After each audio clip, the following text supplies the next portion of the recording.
Jasmine's impression of Stephen had improved a lot compared to when she first met him. She had placed a special kind of trust in him ever since he saved her last time when she was kidnapped. She had been in a bad mood because of problems at work, so she was annoyed when she saw Stephen messing around with the other security guards. It felt like he hadn't taken the Cassidy family's request to earn $1 billion in 1 month to heart. Jasmine hadn't been planning on telling Stephen about the company's problems, but she ended up telling him everything when he asked. Stephen was furious when he heard what she said. What company was it? Jasmine was a little surprised when he reacted so strongly. From your impression, you look like you're the one who owns the Wyvern Group. I am the owner, Stephen thought. You have such a strong sense of responsibility. There aren't many employees like you. I see why Kim likes you so much. Stephen wasn't interested in Jasmine's compliments. They're refusing to pay. Are you just going to leave it at that? Obviously not. I sent 2 groups to collect the debt, but they came back empty-handed. This business deal is worth $10 billion. They paid a deposit of $100 million, and we arranged for the delivery. But after they received the goods, they started playing tricks. They beat up everyone I sent. It's a huge headache. Tell me the name and the address of the company. I'll go and get the money back. You? Jasmine asked in surprise. Are you sure you can do it? While Jasmine wasn't making any progress with this issue, she wasn't someone who people could easily mess with. She was sitting in the position of the Wyvern Group's vice president, after all. The 2 groups she had sent to collect the debt were from professional debt collection companies. If even they couldn't handle this, how was Stephen supposed to get them to cough up the money? Stephen sighed. Look at your face. You clearly don't believe in me. Jasmine nodded. You're right. I don't have any expectations, she said honestly. Stephen flashed a grin. Whether you believe in me or not, I can give it a try. In any case, you haven't come up with any solutions. Why don't you give me a chance? Jasmine contemplated her options. He wasn't wrong. Situations like these required her to consult someone above her, like Mr. Lucero or the mysterious owner of the Wyvern Group. She was sure that they would have a simple solution, but wouldn't she be making herself seem too incompetent if she asked them for help? Anyway, despite all else, Stephen was cunning and daring. He always came up with the most outrageous ideas, but they somehow seemed to work. All right, try your best then. If you can get the $9.9 billion they owe us, I'll report this to Mr. Lucero and ask him if he can give you a promotion and a raise. You'll be one step closer to earning $1 billion to satisfy the Cassidy family's condition. I promise to complete the mission, Stephen said seriously. After Jasmine told him the name and address of the company, Stephen set off for New York City. It was a foreign enterprise called Mountain Bridge. Their branch in New York City had developed relatively quickly by relying on the economy of the city. On his way there, he briefly investigated the general situation of the company and had a rough understanding of their business. When Stephen arrived, he went up to the front desk and asked the receptionist if he could meet with the CEO. The receptionist was scrolling on her phone when he arrived. Without looking up, she asked, "Do you have an appointment?" "No." "Please make an appointment first," she said, eyes still glued to her phone. "I'm here for a debt collection. Do I need an appointment for that?" The receptionist finally looked up. "What was that? You're here to collect the debt?" "Yes. Is there a problem?" The receptionist smiled. "I suggest you head back. You won't be able to get the money today." Stephen looked her in the eye. "And if I insist?" She put her phone away. "Then follow me. I'll take you to see the CEO." Without waiting for a reply, the receptionist stood up, walked past him, and headed straight to the elevator. Stephen followed her and went up to the 21st floor. As they made their way to the CEO's office, 2 men were thrown out of an office at the end of the corridor. They were covered in wounds. The 2 men scrambled to their feet and ran past them, hurrying towards the elevator. The receptionist seemed accustomed to seeing clients being beaten up and kicked out of the office. She turned to Stephen. "Those 2 people were also here to collect debts. This is the CEO's office. I won't be announcing your arrival. Go in by yourself." As she walked past Stephen, she whispered, Think carefully about whether this is a good idea. If you decide to go in anyway, then I wish you good luck." With that, she left the way they came. Stephen walked into the office and saw a man sitting behind the desk. His bodyguards were stationed around the room with daggers strapped to their waists. Stephen walked up to the desk. "Are you Christopher, the CEO of Mountain Bridge?" "Yes, that's me," Christopher replied in fluent English. "And who are you?" "I'm Stephen Adams from the Wyvern Group. I believe you know why I'm here." "I see. So another debt collector is here. I remember 2 groups came before you, but they returned with nothing. Still don't want to give up?" "It's only right you pay us what you owe." Christopher waved his hand, and his bodyguards drew their daggers from their sheaths and aimed them at Stephen's neck. They could kill him with a single order from their boss. Christopher was surprised by the calm expression on Stephen's face. "You're not afraid?" "Why should I be?" "You should know very well that if they dig the blade a little deeper into your skin, you'll die. Don't think I'll hesitate. Killing doesn't mean anything to me," Christopher said. "Is that so? Before they lop off my head, I'm 100% certain that you'll die before me. Do you believe me?" Stephen replied. Christopher laughed. "Many people have come to ask me to pay them back. You're the only one with such courage." At his signal, the bodyguards lowered their weapons. "Your bravery is admirable. I won't make things difficult for you. You may leave." Stephen didn't move an inch. "I haven't gotten the money from you yet. I can't leave without it." Christopher leveled him with a cold look. "I'm giving you a way out, and you're turning me down?" "I am. While we're on the subject, I'd like to let you know that ever since the Wyvern Group was established, no one has ever delayed their payment." "What can your company do to mine anyways? Our headquarters is overseas, and we contribute a significant amount to your country's economy. Even if you die here today, I won't have to take any responsibility. But if you lay so much as a finger on me, I'll call the police and you'll be arrested immediately." Christopher was confident. He had encountered similar situations many times in the past, and this was how his company had always operated. He had succeeded every time. "You're not the only one who knows how to make calls," Stephen said. "If I told you that you'll pay us what you owe with one phone call, would you believe me?" "If you were really that influential, you wouldn't have come to collect the debt yourself. But fine, since you're so confident, go ahead. I'd like to see just who you'll be calling." Stephen didn't pay Christopher any mind. He took out his phone and called Tremaine. Before Tremaine returned to New York City when they last met, he had given Stephen his number. Stephen was now the leader of the royal families in the city, so they needed some way of getting in contact. "Hello, is this Tremaine?" Stephen said after the call went through. "It's me, Stephen. I'm in New York City right now." "You're in the city, Mr. Adams?" Tremaine sounded enthusiastic. "Yes, I'm here to collect money from Mountain Bridge, but they're refusing and acting like they're the leader of the city." "I understand. I'll be right there." Christopher didn't believe for a minute that Stephen had really called Tremaine Moran. He was the head of the #1 royal family in the city. Even though Christopher held a high status, it wasn't enough for him to meet with Tremaine. If Tremaine wanted to, he could ruin Mountain Bridge in a matter of minutes. Someone like Stephen couldn't be acquainted with him. However, what Christopher didn't know was that after the call, Tremaine immediately took action. And it wasn't just him. The rest of the upper-class families made their move upon hearing the news. About 10 minutes later, luxury cars piled down the street in front of Mountain Bridge.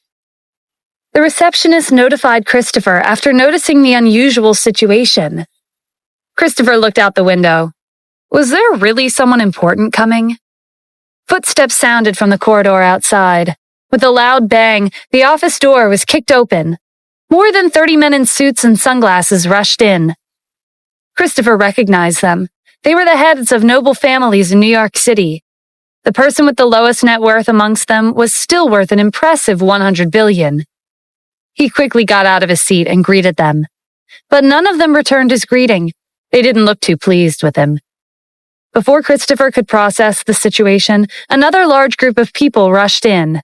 He'd never seen them in person before, but their faces frequently appeared in newspapers and magazines. They were the heads of prospective royal families in New York City. They were ranked between the noble families and the royal families. They didn't meet the qualifications to be labeled as a royal family, but they were much more influential than a noble family. It went without saying that these were also people Christopher had to tread carefully around if he wanted to keep doing business in the city. Christopher greeted them, but compared to the first group, these people didn't bother making eye contact with him. They held their heads high and ignored him. Just as Christopher was feeling the pressure of the awkward atmosphere, another group announced their arrival. The door swung open once more, and the heads of the royal families strode into the room. Any one of them could squash his company like a bug. External affairs, foreign affairs, none of these issues were a problem for them, because their international connections were far more impressive than Mountain Bridge. What was going on? Why were there so many big shots gathering in his office? Christopher suddenly remembered that Stephen had spoken to someone named Tremaine a few minutes ago. Had he been calling the real deal? Only Tremaine would be able to gather these people here at the same time. Just as Christopher was feeling uneasy, the last person announced his arrival. It was Tremaine Moran himself. Everyone in the room straightened.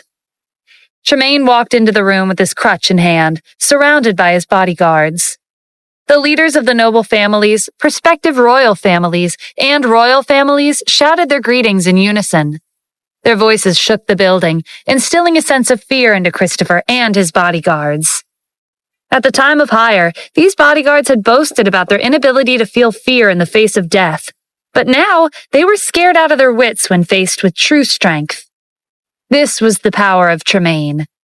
Christopher greeted him in a barely audible voice. Tremaine didn't notice him and walked straight to Stephen. "Hello, Mr. Adams." Christopher was stunned. This was Tremaine Moran. He had the means to turn the city upside down if he so desired. Not to mention, he was 100 years old. Why was he being so respectful to a young man who was only in his 20s? "Mr. Adams, let me introduce you." Tremaine extended his hand toward the crowd behind him. "There are many upper-class families in the city. They're divided into noble families, prospective royal families, and royal families. All of their leaders are here with the exception of the Sierra family." Tremaine turned to the crowd. "Everyone, listen closely. This is Mr. Adams. He's the leader of the upper-class families in New York City. You are required to heed his instructions. As for his identity, it's not appropriate to tell you here. Just know that it's beyond your imagination." The heads of the royal families were the first ones to acknowledge Tremaine's words. Then, the prospective royal families and noble families followed suit. No hesitation was involved, and no explanation was needed. This was Tremaine's order, and they would follow him without question. Whoever he respected deserved respect from them too. "Mr. Adams, everyone has introduced themselves. Now, it's time to resolve the matter at hand." Tremaine's eyes turned cold as he looked around the room. "Who's the CEO of Mountain Bridge?" Christopher flinched at his booming voice. He took one step forward and said, "That would be me." Tremaine glanced at him. "I heard you're acting like you're the leader of this city, and you were daring enough to owe Mr. Adams money." Tremaine's aura alone was enough to make Christopher short of breath. The office was considerably large, but with so many people with strong auras in the room, the air was stifling. "I'll pay him right now." Christopher called the finance department and had them transfer the $9.9 billion they owed to the Wyvern Group in front of Stephen.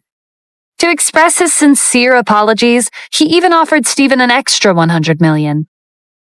"I don't need it, and I still wouldn't need it even if you gave me $100 billion. I came for $9.9 billion, and I'll be leaving with that exact amount. Also, this is a branch company, but that doesn't mean you can do whatever you want." Stephen stood up from the couch. "I've finished what I came here to do, so I'll be leaving. Tremaine, you take the $100 million he's offering me. He's injured so many people who came to get their money. Use it as compensation for their medical expenses." Christopher thought he could relax after transferring $100 million to Tremaine, but right before Stephen left, he looked over his shoulder and said, "From today onwards, I don't want to see people like him doing business in this city again."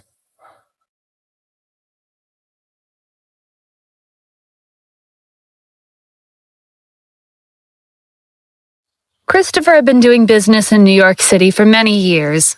Although their headquarters was overseas, most of their profits came from the U.S. If he left the country, a majority of his finances would be cut off. But there was nothing he could do. He could only accept Stephen's decision. "Understood," Tremaine said. "Don't worry, Mr. Adams. You'll never see Mountain Bridge in the country again. Also, I would like to make an announcement on behalf of everyone here. If we ever come across a company like Mountain Bridge again, we'll kick them out for the benefit of the people." The other family heads agreed. Christopher was thrown out of the building. It was impossible for him to stay in the city after being tangled by Tremaine. "Okay," Stephen said when everything was settled. "It's time for me to head back to Washington, D.C. "I'll drive you to the airport," Tremaine offered. "No need. I'm not used to being surrounded by a large group of people. Besides, you need to stay here and take care of those loose ends." Since Stephen was insistent on going alone, Tremaine couldn't press him. Everyone let out a breath as Stephen left the office. There was always an invisible pressure in the room whenever Stephen was around. The heads of the noble families and prospective royal families were curious about Stephen's identity. He was someone to whom even Tremaine had to be respectful. "Do you really want to know?" Tremaine asked with a smile.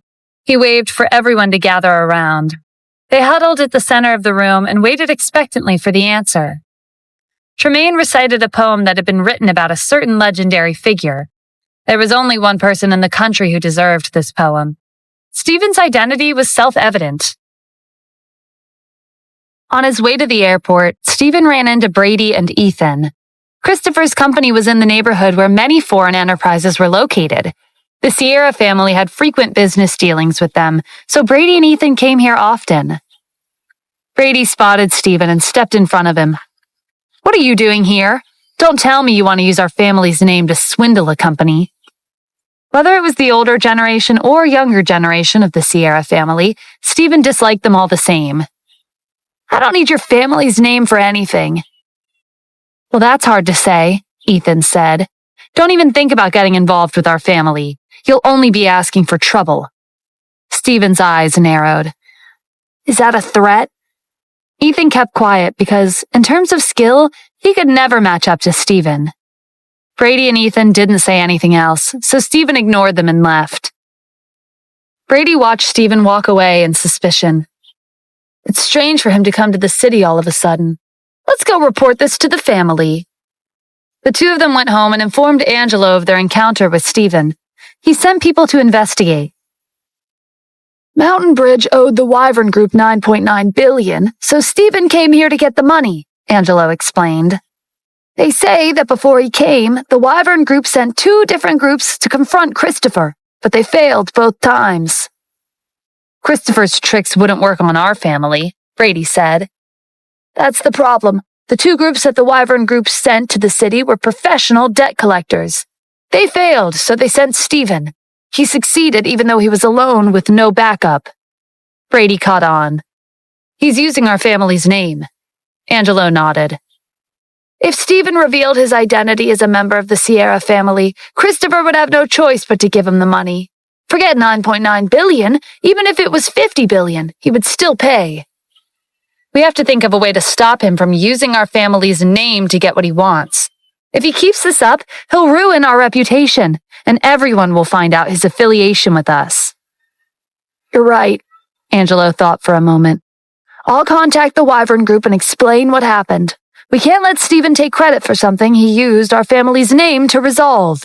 If the conversation goes well, they'll have to owe our family a favor. That was the plan, but even with the Sierra family's connections and status, Angelo couldn't find any information on the Wyvern Group's owner, or the personal number of the person in charge, Mr. Lucero. At most, they could only find information on Jasmine. Since the owner of the Wyvern Group and Mr. Lucero were elusive, Angelo decided to contact Jasmine instead.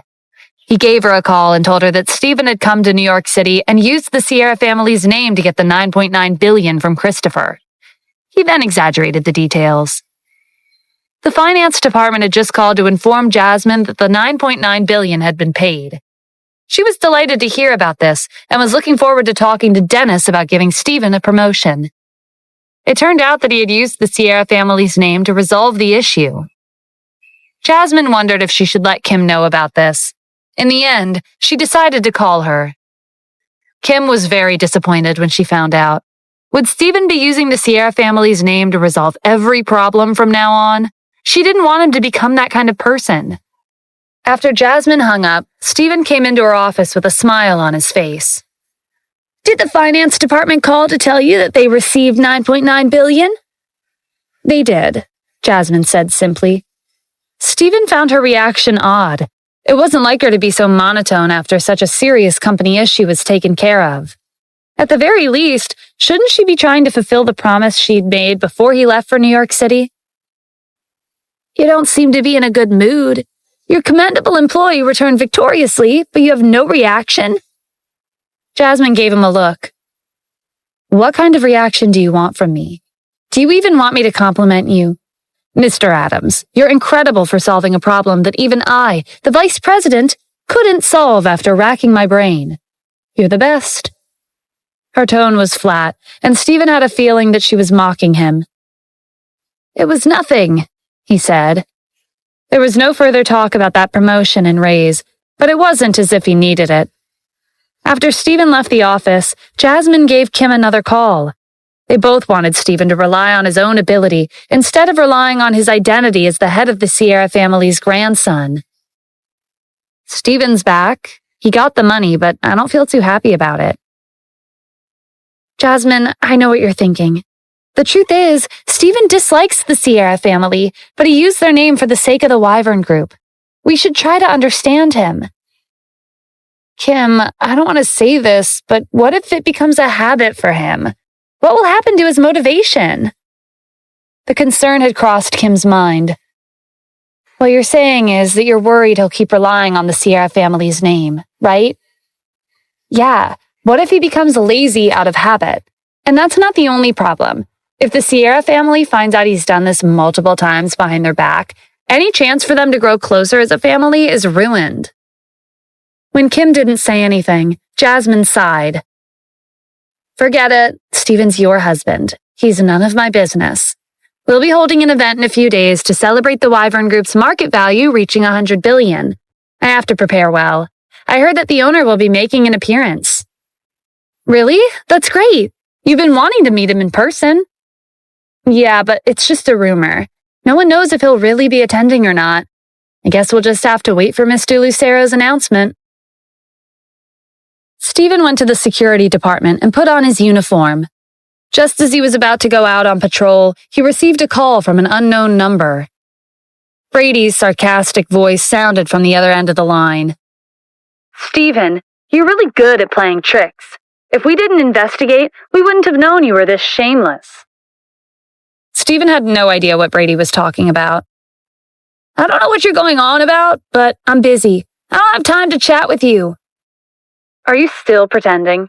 Do you really think our family doesn't know why you came to the city? I went there for an overdue payment. What does it have to do with your family? It has everything to do with us, Brady said. The only reason you received $9.9 billion from Mountain Bridge is that you used your affiliation with our family. We are ranked in the top 10 among the 50 royal families in the city. Who wouldn't listen to you if you used our name? You keep saying that you don't like our family, but you went behind our backs and used our name to make things more convenient for you. Do you have any sense of shame? It was rare for Stephen to be at a loss for words, but Brady's imagination did just that. He couldn't be bothered to explain himself to people who didn't matter. He hung up without responding. Brady was furious when the line disconnected. Angelo had listened to their call. Keep an eye on him. We can't let him use our family's name again. Will do. After Stephen hung up on Brady, Dennis called. He used the excuse of going on patrol to head upstairs to the CEO's office. Congratulations, Mr. Adams, Dennis said with a smile. The Wyvern Group's market value has exceeded $100 billion, and it's now in the top companies in the district. That's why I'll be holding an event for the company's employees. It's thanks to them that we've made it this far. It's not a bad idea. By the way, isn't it about time for you to reveal your identity? This event is the perfect opportunity. Every time Jasmine comes to report on her work, she asks about you." Stephen laughed. "You're right. It's time for the mysterious owner to make his entrance. Send an announcement that the owner of the Wyvern Group will be attending the event." As soon as Dennis sent out the announcement, the entire company was in an uproar. But it wasn't just them. Everyone in the district was paying close attention. Aside from the upper management of the Wyvern Group and a few of Stephen's old employees from Felicity Corporation, no one else knew his identity. The Wyvern Group had appeared out of nowhere, and it had made an incredible name for itself in the business industry. Their achievements had attracted attention from across the district. Everyone knew that they had a mysterious owner behind the scenes, but no one had ever seen his face. His identity left everyone guessing and anticipating his reveal. Jasmine was working in her office when she received a notice from Dennis. She was so excited that she dropped everything. She wasn't in the mood to work anymore. After returning to the U.S., no one had been able to make her heart flutter except for the owner of the Wyvern Group. Jasmine had been working at the Wyvern Group for some time now, and she knew how capable the owner was. She was responsible for the daily operations of the company, and the owner was the one who made the important decisions. When it was necessary, Jasmine only needed to follow the owner's plans step by step to resolve the issue at hand. He had an eye for talent. He was the one who discovered Tanith Corporation and requested Kim to take over the company. He was also the one who recruited Julia and other A-list celebrities. After receiving the good news, Jasmine went to find her best friend, Kim, to share the excitement. Kim was also curious about the owner's identity. Is he really going to show up? Mr. Lucero made the announcement. It's real. I'll finally be able to meet the owner. Kim laughed at the dreamy look on Jasmine's face. Look at you. Your enthusiasm will scare him away. Jasmine blushed. What are you talking about? Anyway, the event's not just for the employees. We're inviting our business partners, too. Want to come with me? I don't know about that. I'm not a member of your company. So? Stephen's the director of the security department. Doesn't that make you part of our family? Besides, I'm the vice president of the Wyvern Group. I have the power to invite you. Having my best friend join me at the event can be easily arranged. Kim was still hesitant. What more is there to think about? Jasmine used her trump card. Stephen will also be attending. He's acquainted with the owner. Don't you want to see them shake hands? Kim sighed, but she was slightly moved. Okay, I'll go with you. Jasmine returned to the Wyvern Group and began making preparations for the event. After some discussion, the company decided to hold the event on an island not far from New York City. It was a celebration in name, but it was also a vacation for the staff. Jasmine was impressed with the proposal, and she was even more impressed when she found out that this was Stephen's idea. He had told the owner about it. She decided to call Stephen into her office to make him some suggestions. She was in charge of planning, and she had to make sure that the preparations were perfect, since the owner of the company would be attending. Stephen, you'll be attending the event, right? Jasmine asked when he came in. Of course, I'm the main character. Everyone will be disappointed if I don't show up.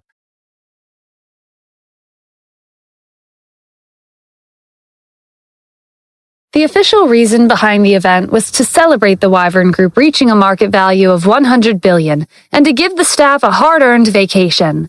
But everyone was looking forward to the owner's appearance. Stephen was the main character, and he was letting a lot of people down if he didn't attend.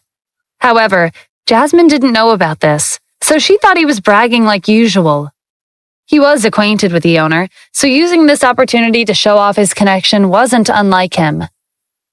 All right, I get it. I know you're awesome and that you're close to the owner. I really don't know what he sees in you. It's because I have a unique charisma, Stephen said with a smile. Jasmine snorted. Really now? Why didn't I ever notice? Okay, that's enough of that. I called you over because I heard you were the one who proposed the idea of holding the event on Mantis Island to the owner. Yeah, I did. What's wrong? Is there a problem? Jasmine gave Stephen a rare thumbs up. No, as a matter of fact, this is a great idea. I always see you lounging around doing nothing. I didn't know you had it in you. Stephen grinned. You know what they say, People who have nothing to do are either traitors or thieves.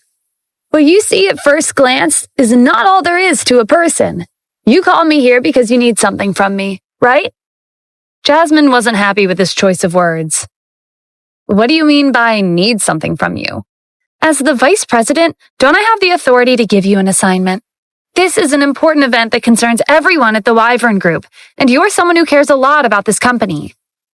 Stephen grinned harder. That's the same thing. Just tell me, what do you need me to do? I'll do my best as long as it's something I'm capable of. Jasmine didn't bother arguing with him anymore. You'll definitely be able to do it. I'm in charge of the planning for the event, so I want to ask you something. Do you have any ideas on how to spice up the event a little? The owner will be making an appearance for the first time, and what we've currently planned might not be exciting enough. I think what you have is good enough. You don't have to make any changes. The owner will recognize your hard work. Don't worry. Jasmine considered Stephen's advice. What you said makes sense. Okay, I'll prepare according to plan. All right. If there's nothing else, I'll be leaving. Stephen reached the door just as Jasmine thought of something. Hey, wait. He turned around. Is there something else you'd like to ask? Jasmine stood up and went over to the closet. She rummaged through her clothes for a good minute before finding what she was looking for. She held out 2 outfits for Stephen to see. Do you think I should wear this to the event or this one? Jasmine was a workaholic, so it was normal for her to have a closet of clothes at the office.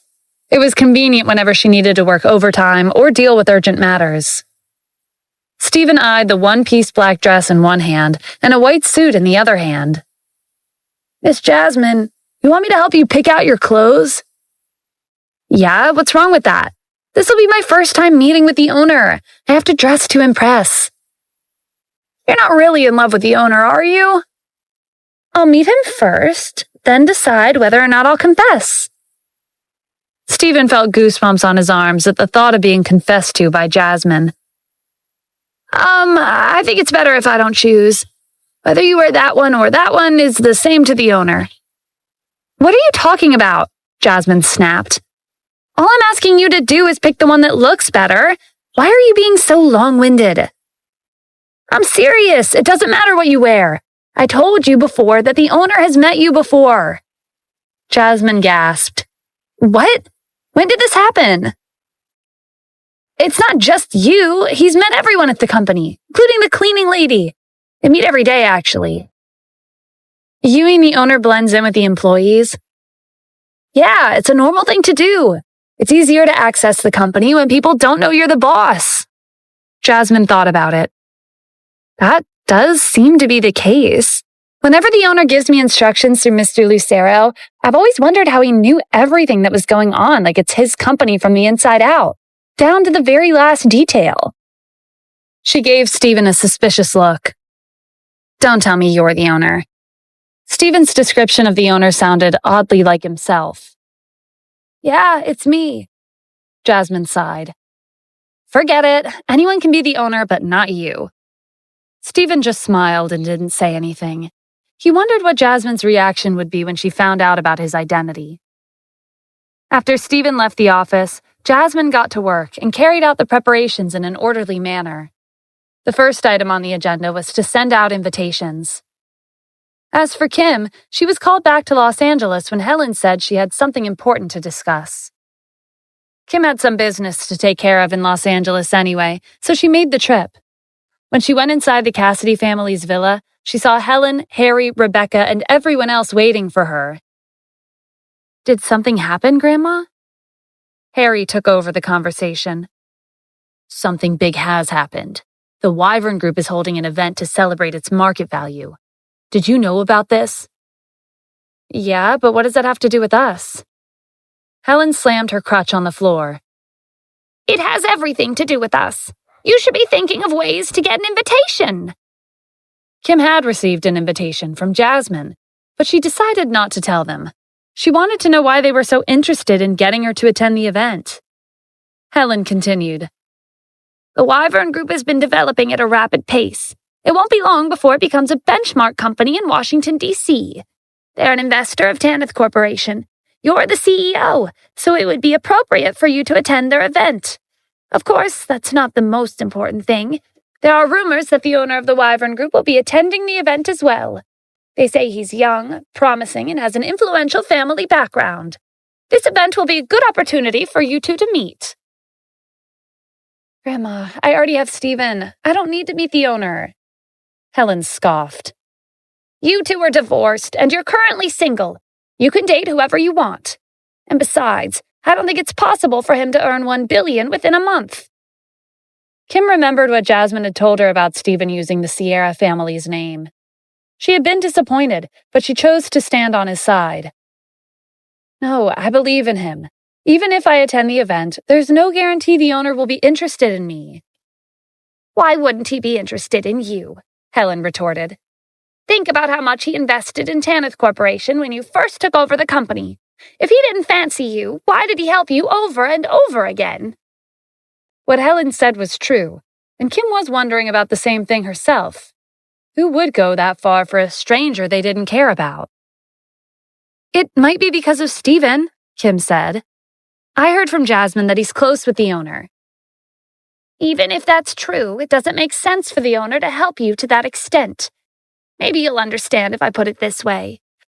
What the owner did for you goes beyond friendship. This is a rare opportunity. You have to attend. Helen's words replayed in Kim's mind on her way back to Washington, D.C. The Cassidy family didn't know that she'd already received an invitation. She had been suspicious about the owner's motives for helping her. If he really did have feelings for her, would it be a good idea for her to attend the event? Kim consulted Stephen when she got home. There's nothing to worry about, he said reassuringly. I'll be going with you. You've been busy lately, so relax and think of it as a vacation. That gave her peace of mind. Brady caught wind of the Wyvern Group's event and told Angelo about the details. Stephen's the director of the security department, so he'll definitely be attending. He'll be responsible for the employees' safety while they're on the island. They're going to Mantis Island, Angelo said. Isn't that Sid Fanning's territory? Yes, I heard he's unreasonable and manipulative. He pretends the law doesn't exist when there are profits to be made. The people who live on the island are well-versed in martial arts. It's difficult for outsiders to get along with them. That's perfect. This is our opportunity to get rid of Stephen. Do you mean... Brady trailed off. Go and find Sid, Angelo instructed. Have a good talk with him. Stephen used our family's name so many times for his own benefit. I can't let this continue. The only solution is to make him disappear for good. We can't do it ourselves because people would gossip if they found out. But Sid is different. He's ruthless, and he's the perfect cover-up. The Wyvern Group went to Mantis Island for an event. They had a conflict with Sid Fanning, resulting in a bloody incident. This will deter outsiders from visiting again, and no one will ever know the truth. Time flew by, and soon it was the day of the event. The Wyvern Group was very generous. They rented multiple Mercedes-Benzes to take everyone to Mantis Island. There were more than 100 people in attendance. After making arrangements for accommodations, as the director of the security department, Stephen reminded everyone that the residents of the island were wary of outsiders and warned them not to wander too far from their lodgings. It was important to respect the island's customs. If any conflicts were to arise because of cultural differences, the events could be affected. Stephen was hoping for everyone to enjoy the island without worries, so he had asked Dennis to scope out the island a few days prior. Now was a good time to find Dennis and discuss precautions. Jasmine was grumbling in her room. We're trapped in a room the second we arrive. What a letdown. If she were on vacation, she was the type of person who would run off the moment the plane landed. Kim had been assigned the same room as Jasmine. Stop complaining. Stephen's making sure we're safe. We should stay here and wait for further instructions. I can't stay here another minute. I'm the vice president. I was in charge of planning the event. How can I let the director tell me what to do? Kim, come outside with me so we can get some fresh air. Are you sure about this? Kim asked doubtfully. The vice president went out to inspect the surroundings. What's wrong with that? Kim had no choice but to agree. The first thing they saw as they left the room was Stephen not too far away. "Hey, isn't that Stephen? Let's follow him and see what he's up to," Jasmine said. The two of them hid behind the corner and followed him from a distance. They exchanged a confused glance when they saw him stop in front of one of the rooms. That was Dennis's room. Stephen knocked on the door. It creaked open, and Dennis appeared at the doorway. Just as he was about to greet Stephen, he saw Jasmine and Kim peeking out from behind the wall. He quickly slammed the door closed with a bang. Stephen grasped the situation and calmly walked away. Strange. Why was Stephen looking for Mr. Lucero? Jasmine wondered. Aren't they close? Kim asked. She thought that since Stephen was close to the owner of the Wyvern Group, he and Dennis would be good friends as well. Jasmine shook her head. I don't know. I've never seen Mr. Lucero and Stephen in the same space. Maybe he's reporting to Mr. Lucero about the security around the island, Kim suggested. If he wants to report to anyone, he should report to me first, Jasmine refuted. Why would he go straight to the CEO? If you ask me, Stephen's probably using that excuse to try to get on Mr. Lucero's good side. Jasmine, Stephen's not that kind of person. Maybe he wasn't in the past, but what about now? Did you forget what I told you? Stephen's using the Sierra family's name. If he continues on this path, he'll become just like those spoiled rich people who do whatever they want because of their family's influence. When he gets to that point, it'll be hard to break the habit. Kim didn't know what to say. This issue had been weighing on her mind lately. She wasn't there to see it, but she could imagine Stephen's ambition and determination to succeed when founding Felicity Corporation. But what about now? Stephen had married into the Cassidy family with nothing to his name. His life had drastically changed from what it used to be. It wasn't easy, but he endured for 3 years. When the Sierra family showed up without warning, Stephen hadn't been all that thrilled to see them. He hated them for understandable reasons. But in the end, he chose to associate himself with the same people he'd once hated for abandoning him for a comfortable life. Even so, Kim didn't think his feelings for her had changed. Otherwise, he wouldn't have tolerated his contempt towards the Sierra family and used their name to solve her problems so many times. Maybe it's my fault, Kim murmured. If it weren't for her problems, Stephen wouldn't have been so desperate to use the Sierra family's name to help her. Now, it had become a habit. How is this your fault? Jasmine scolded. Let's stop talking about this. We're on vacation. We should relax and enjoy ourselves. Let's go back to our room.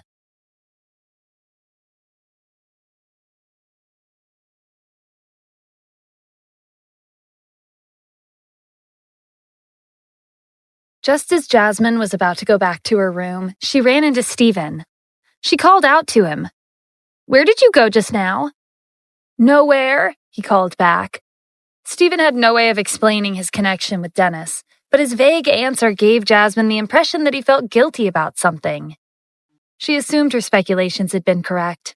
Stephen had gone to see Dennis to curry favor from him. Jasmine waved him away. Never mind, you can go now. Stephen thought her reaction was strange, but he didn't dwell on it. Just as he was about to head back to his room, a security guard rushed over. Miss Jasmine, Mr. Adams, I have bad news. What happened? They asked at the same time. Calm down, Jasmine said. Tell us slowly. When we were on patrol, a group of local residents came to us and asked for money. I told them that our staff was responsible for the finances. When I asked them to contact our staff, they didn't say anything and started getting aggressive. Mr. Adams warned us not to cause trouble, so we didn't fight back. But they ended up detaining a few of our staff and demanding a huge price if we wanted them back. Take me there, Jasmine instructed. The two of them hurried away. Stephen didn't say anything and followed them. On the other side of the island, multiple security guards from the Wyvern Group were confronting a few local residents of the island. What's going on? Jasmine asked. They detained our company's staff, one of the security guards said.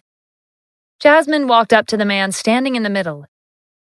Hello, sir. I'm Jasmine Cruz, the vice president of the Wyvern Group. Perhaps there was a misunderstanding between my employees and your people? From her years of experience in the business industry, she could tell with one glance that this man was in charge. The man in the middle was Sid Fanning. He was the village chief of Mantis Island, and he was also the same person who the Sierra family had gotten in contact with. Sid had been born and raised on the island. He used his identity as a local to cheat many tourists who came here for sightseeing. Even the fishermen weren't spared. They suffered great losses. Because Sid was the village chief and a local, his influence on the island was undeniable. Most people were too afraid to speak up when they were extorted, which made him more confident that he could get away with it no matter what he did. Sid scoffed. Misunderstanding? Your employees urinated in the lake. That's environmental pollution. Jasmine frowned. Is that true? She asked the security guards. They spoke up in anger. That's ridiculous! Who would do something that disgusting? He's lying. Their responses were all Jasmine needed to know to figure out exactly what was going on. That's enough. I'll handle this. She looked around. There were no security cameras installed. Sir, you said our employees urinated in the lake. Do you have any proof? You want proof? Sure. Sid clapped his hands, and more local residents surged into the clearing from all directions.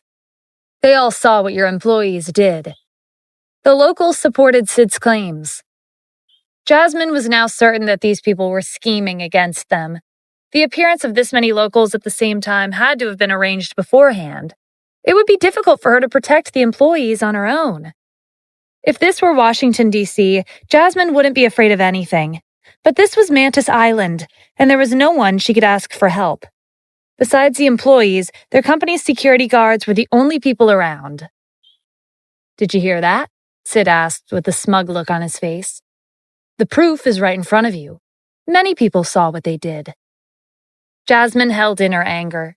It would be better to settle this peacefully. The Wyvern Group's event was just around the corner. She gritted her teeth. What do you want? Give me $1 million and I'll let this go. $1 million? You might as well be robbing us. Even if the Wyvern Group's employees really did urinate in the lake, $10,000 was more than enough for compensation. Asking for $1 million was clearly extortion. You don't want to? Then all of you can stay here, Sid said. Jasmine had no choice but to agree. All right, you want $1 million, right? I'll contact the finance department. But first, release the employees you've detained. I can't do that. I caught 5 of them. Each of them costs $1 million. So together, their release will cost $5 million. Adding on the $1 million compensation from urinating in the lake, the total comes to $6 million. Pay us and we'll release them. What? Jasmine was on the verge of losing her patience, but she forced herself to keep her voice steady. That's an unreasonable compensation. It is, but what can you do? Compensating $6 million for a crime that was never committed is ridiculous. It's not happening. Sid crossed his arms. Are you refusing? No one has ever rejected me. Before Jasmine could respond, someone's laughter interrupted her. Stephen came forward, eyes sharp and staring straight at Sid. Do you think you're the law just because we're on a remote island? I'm the village chief of Mantis Island, Sid said proudly. My words are the law. I told you, no one has ever rejected me before. Stephen asked one of the security guards to give him a pack of cigarettes. He lit one and put it in his mouth. Then, he walked up to Sid and blew a puff of smoke in his face. Sid was taller and bulkier, but he felt short and small with Stephen in front of him. He felt especially humiliated by Stephen's condescending attitude. Sid snatched the cigarette from Stephen's hand and threw it into the lake. Stephen grinned. Do you want to know what brand that cigarette was? It's inexpensive, but you won't be able to find it in stores anywhere. If they were on the market, a small box would cost at least $50,000, which means that you just cost me $2,500. $2,500 for one cigarette? Are you serious? Whether or not you believe me, that's how much one of those cigarettes costs. It was hard to believe, but Stephen was telling the truth. He was the one who'd given the security guard this pack of cigarettes.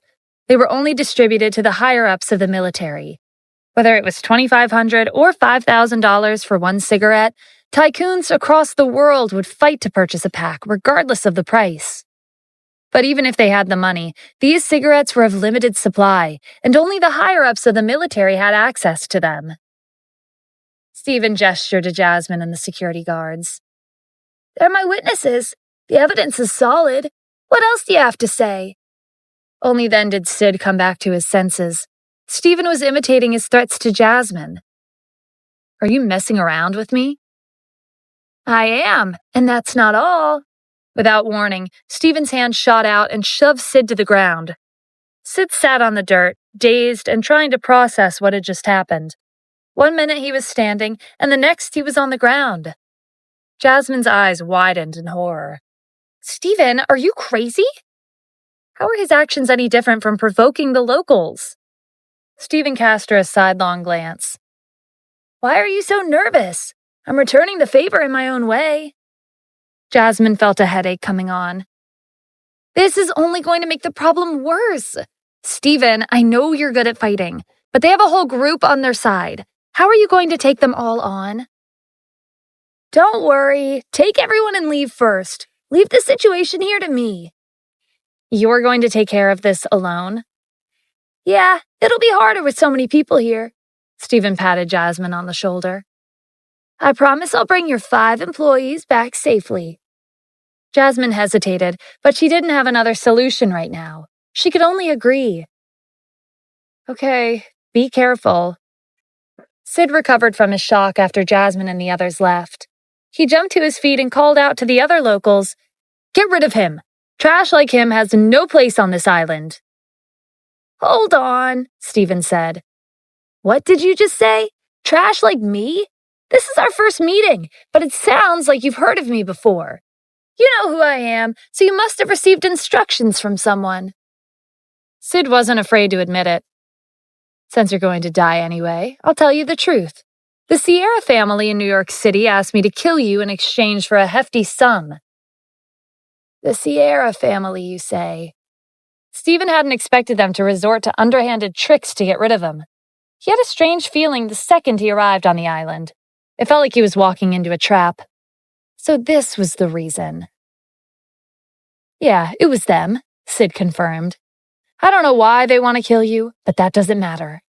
If you want to take revenge, then take it up with them when you all meet in hell." Stephen's eyes turned cold. "Unfortunately, it won't be me going there today." Cut the nonsense. Sid waved to the locals and ordered them to kill Stephen. They brought out their weapons and charged at Stephen, but they didn't get very far before helicopters sounded in the sky. They stopped in their tracks and looked up. The 4 words, "New York Military Base," were on the front of each helicopter. A soldier with a rifle fired a few shots at the clearing. The local residents ran back to Sid's side in a panic. Sid glanced at Stephen. Was he in the army? Was he the reason the soldiers were here? One of the soldiers in the helicopters circling the clearing stated their identity and reason for coming. They were soldiers from New York City's military base, and they were here to round up the local residents after receiving a report that they had been terrorizing tourists. They instructed Sid and the locals to crouch with their arms raised. No one resisted, not even Sid. They tossed their weapons aside and did as they were told. The soldiers landed on the clearing and took control of the situation. Sid's people turned out to be a small group he led to extort tourists. A majority of the locals were nothing like him. They were wary of outsiders, but they meant them no harm. The soldiers brought Sid and the others to justice back in the city. With them gone, the travel and tourism company on the island brought out fireworks to celebrate. The fishermen were especially thrilled. As for the other local residents, they were finally freed of Sid's tyrannical management and were now in charge of their own community. The employee in charge of the Wyvern Group's travel affairs had also been responsible for communicating with the island. He rushed over after hearing the news. Sid has been harassing tourists for years. No one reported him. How did he suddenly catch the attention of New York City's military base? "Maybe karma finally is catching up to him," Stephen replied with a smile. In truth, it was Stephen who had asked Dennis to notify the commander of New York City's military base, Eli Bryn. Eli's response was, "The commander-in-chief is holding an important event on the island. How dare they stir up trouble? Without hesitation, he sent out a brigade to provide assistance. After wrapping up the situation, Stephen went back to the lodgings. "You took care of Sid already?"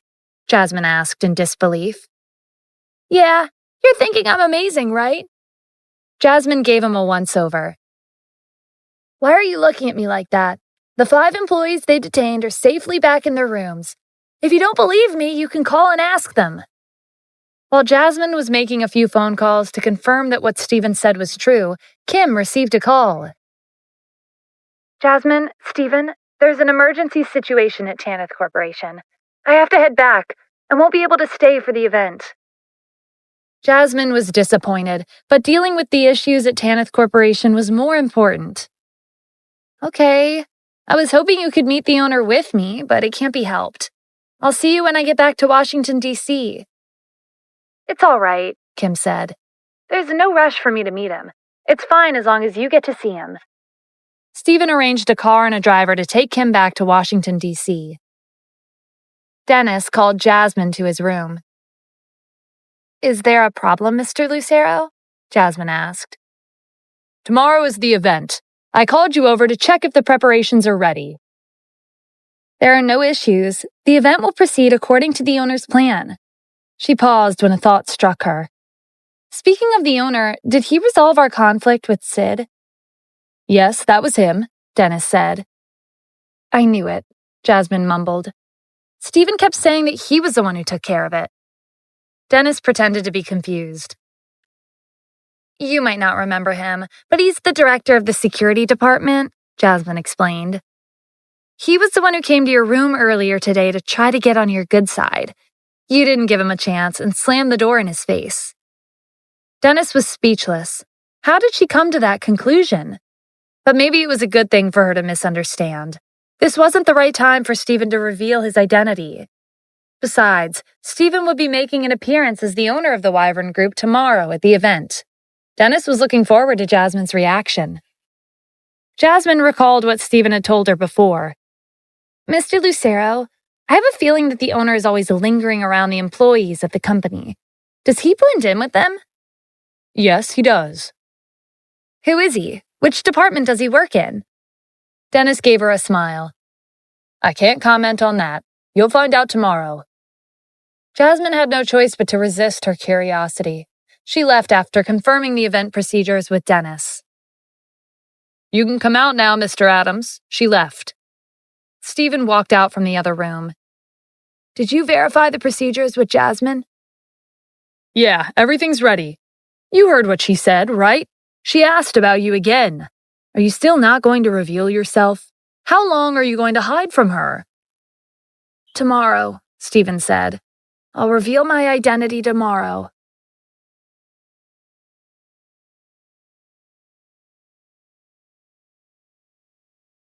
After Sid and his group were taken into custody, the atmosphere on the island became much better. The guests didn't have to hide in their rooms anymore. They were all scrambling to enjoy the festivities. Jasmine's preparations were excellent. The venue was filled with extravagant decorations. It was high-end and classy, reminding the guests of the environment at the Wyvern Group. At 8:30 in the morning, the event officially began. Dennis gave a short introductory speech as the CEO of the Wyvern Group. Then, Jasmine gave her own speech as the vice president. Next was the awards segment. Employees with outstanding performance were awarded one Mercedes-Benz S-Class each. This was a benefit exclusive to the Wyvern Group. Employees who hadn't received a luxury car yet strived to work harder. Aside from the generous benefits, all of the employees received a minimum salary of at least $10,000. Needless to say, the Wyvern Group was a dream company for many people who were interested in working in the business industry. Dennis returned to the stage after the awards were handed out. "This is the moment you've all been waiting for. Let's welcome the owner of the Wyvern Group." Jasmine had picked out a white dress for today's occasion. She'd finally be able to meet the mysterious owner who worked behind the scenes. The other employees were also looking forward to it. Aside from the upper management and a few people who worked closely with Stephen, such as Noah and Annika, the rest weren't aware of his identity. "Let me tell you a secret," Dennis said. "The owner has always been with us. He's one of the employees at the company, like all of you." Everyone started talking all at once. "So the owner has always been by our side? I wonder which department he works in. If I knew about this sooner, I would have dressed up for work every day." Jasmine stared at the curtain on the stage. She was seconds away from seeing who the owner was with her very own eyes. Dennis stepped back and pulled the curtains aside. No one expected the scene on stage. There wasn't just one person standing there. There were three, and all three were security guards from the security department. Tony, Reese, and Steven were on stage. Jasmine's first thought was that it couldn't be Steven, so that left Tony and Reese. Tony was about 40 years old, and he had a wife and child. That didn't match the description of the owner. According to Dennis, the owner was in his 20s. While the gears in Jasmine's brain were turning, Tony came forward. "Please don't misunderstand. I'm not the owner, but I am the owner's personal bodyguard for today." From the look on Tony's face, he already knew the owner's identity. At this time, Jasmine excluded the second person on stage, Reese. He used to serve in the Special Forces before he retired. Although he was in his 20s, he had a simple, honest, and straightforward personality. The owner was strategic and meticulous, which was a trait that Reese did not have. Sure enough, Reese came forward, laughed awkwardly, and said the same thing. "I'm also the owner's bodyguard for today." Now Jasmine was confused. The owner couldn't be Steven, so where was he? To her surprise, when Steven came forward, Tony and Reese stepped aside and made way for him. "It's nice to finally meet you, everyone," Steven said. "I'm Steven Adams, the director of the security department. I'm also the owner of the Wyvern Group." Jasmine waved at him from below stage, trying to get his attention. This was an important occasion. Was he fooling around at a time like this? Dennis noticed her and gave her a smile before walking up to Steven. "I'd like to formally introduce you all to the owner of the Wyvern Group. Please welcome Mr. Adams." Jasmine was dumbfounded. When the three of them first appeared on stage, she immediately excluded Steven as the owner. Even if Steven wasn't credible, Dennis was. As if that wasn't enough, the respectful tone Dennis used with Steven proved that what he said was the truth. Jasmine felt like a fool when she thought back to everything that had happened before this moment. No wonder Steven had told her that the owner had already met her and that she didn't need to dress to impress him. Every time she encountered a difficult work-related matter, it was always him who took care of it. She'd always thought that he was a slacker who idled about all day long. Whether it was directly or indirectly, Steven was always involved with the company, and that was because he was the owner. Jasmine wasn't the only person who had been shocked by the reveal. Even the higher-ups of the company were dumbfounded. Before today, they didn't have much of an impression of Steven. To them, he barely had a presence at the company after his first day. They remembered that when the Wyvern Group was recently established, Steven had driven to work on his first day in a $10 million Maserati sports car. They remembered shaking their heads in disdain, and had even voted to kick him out. In hindsight, their votes didn't matter, because Steven was the owner. He could drive whatever car he wanted. The higher-ups lowered their heads in shame and embarrassment when they thought about these incidents from the past. Steven proceeded to give a speech. "This is my first meeting with you all as the owner of the Wyvern Group. First, I'd like to say that I'm pleased to finally be able to meet you. Second, everyone is aware that we're holding this event because our company's market value has reached $100 billion. To be honest, $100 billion is nothing. 6 years ago, when I started this business as Felicity Corporation, I set a record of achieving a market value in the trillions. What I want to tell everyone is that the Wyvern Group will be able to achieve the same outcome in the near future. The predecessor of the Wyvern Group is actually Felicity Corporation. I chose to rebrand our company to honor my good friend, Richard, and our new CEO, Mr. Lucero." The company had changed names more than once. It was established as Felicity Corporation. When Lucas Klein acquired the company, he changed the name to the Klein Group.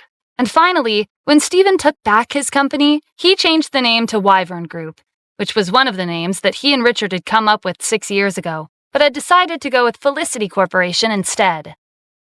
The employees finally understood the full story behind the company's convoluted history and current rebranding. Steven continued. It doesn't make a difference whether I'm the owner or the director of the security department. Our company has made it this far because of all of your hard work. Your efforts will be rewarded. I'll make sure of it. This is only the beginning." The audience burst into applause, and it took some time before it died down. Stephen glanced at the higher-ups who had voted to kick him out of the company. "I remember what you did back then," they started, panicking. "But you don't have to worry. I've seen what you're capable of with my own eyes. I'm not that petty. I won't kick you out because of such a minor reason. Please keep up the good work."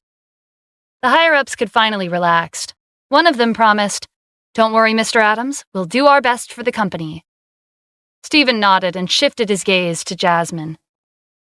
"Next, I'd like to announce that our Vice President, Jasmine Cruz, will be rewarded for her contributions.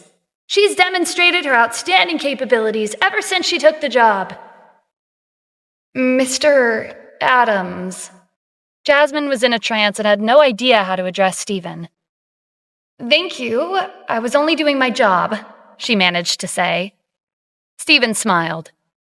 "You're very modest. The reward you deserve will be transferred to your personal account later." Jasmine was still trying to process the fact that Stephen was her boss. She was distracted and barely paid attention for the rest of the proceedings.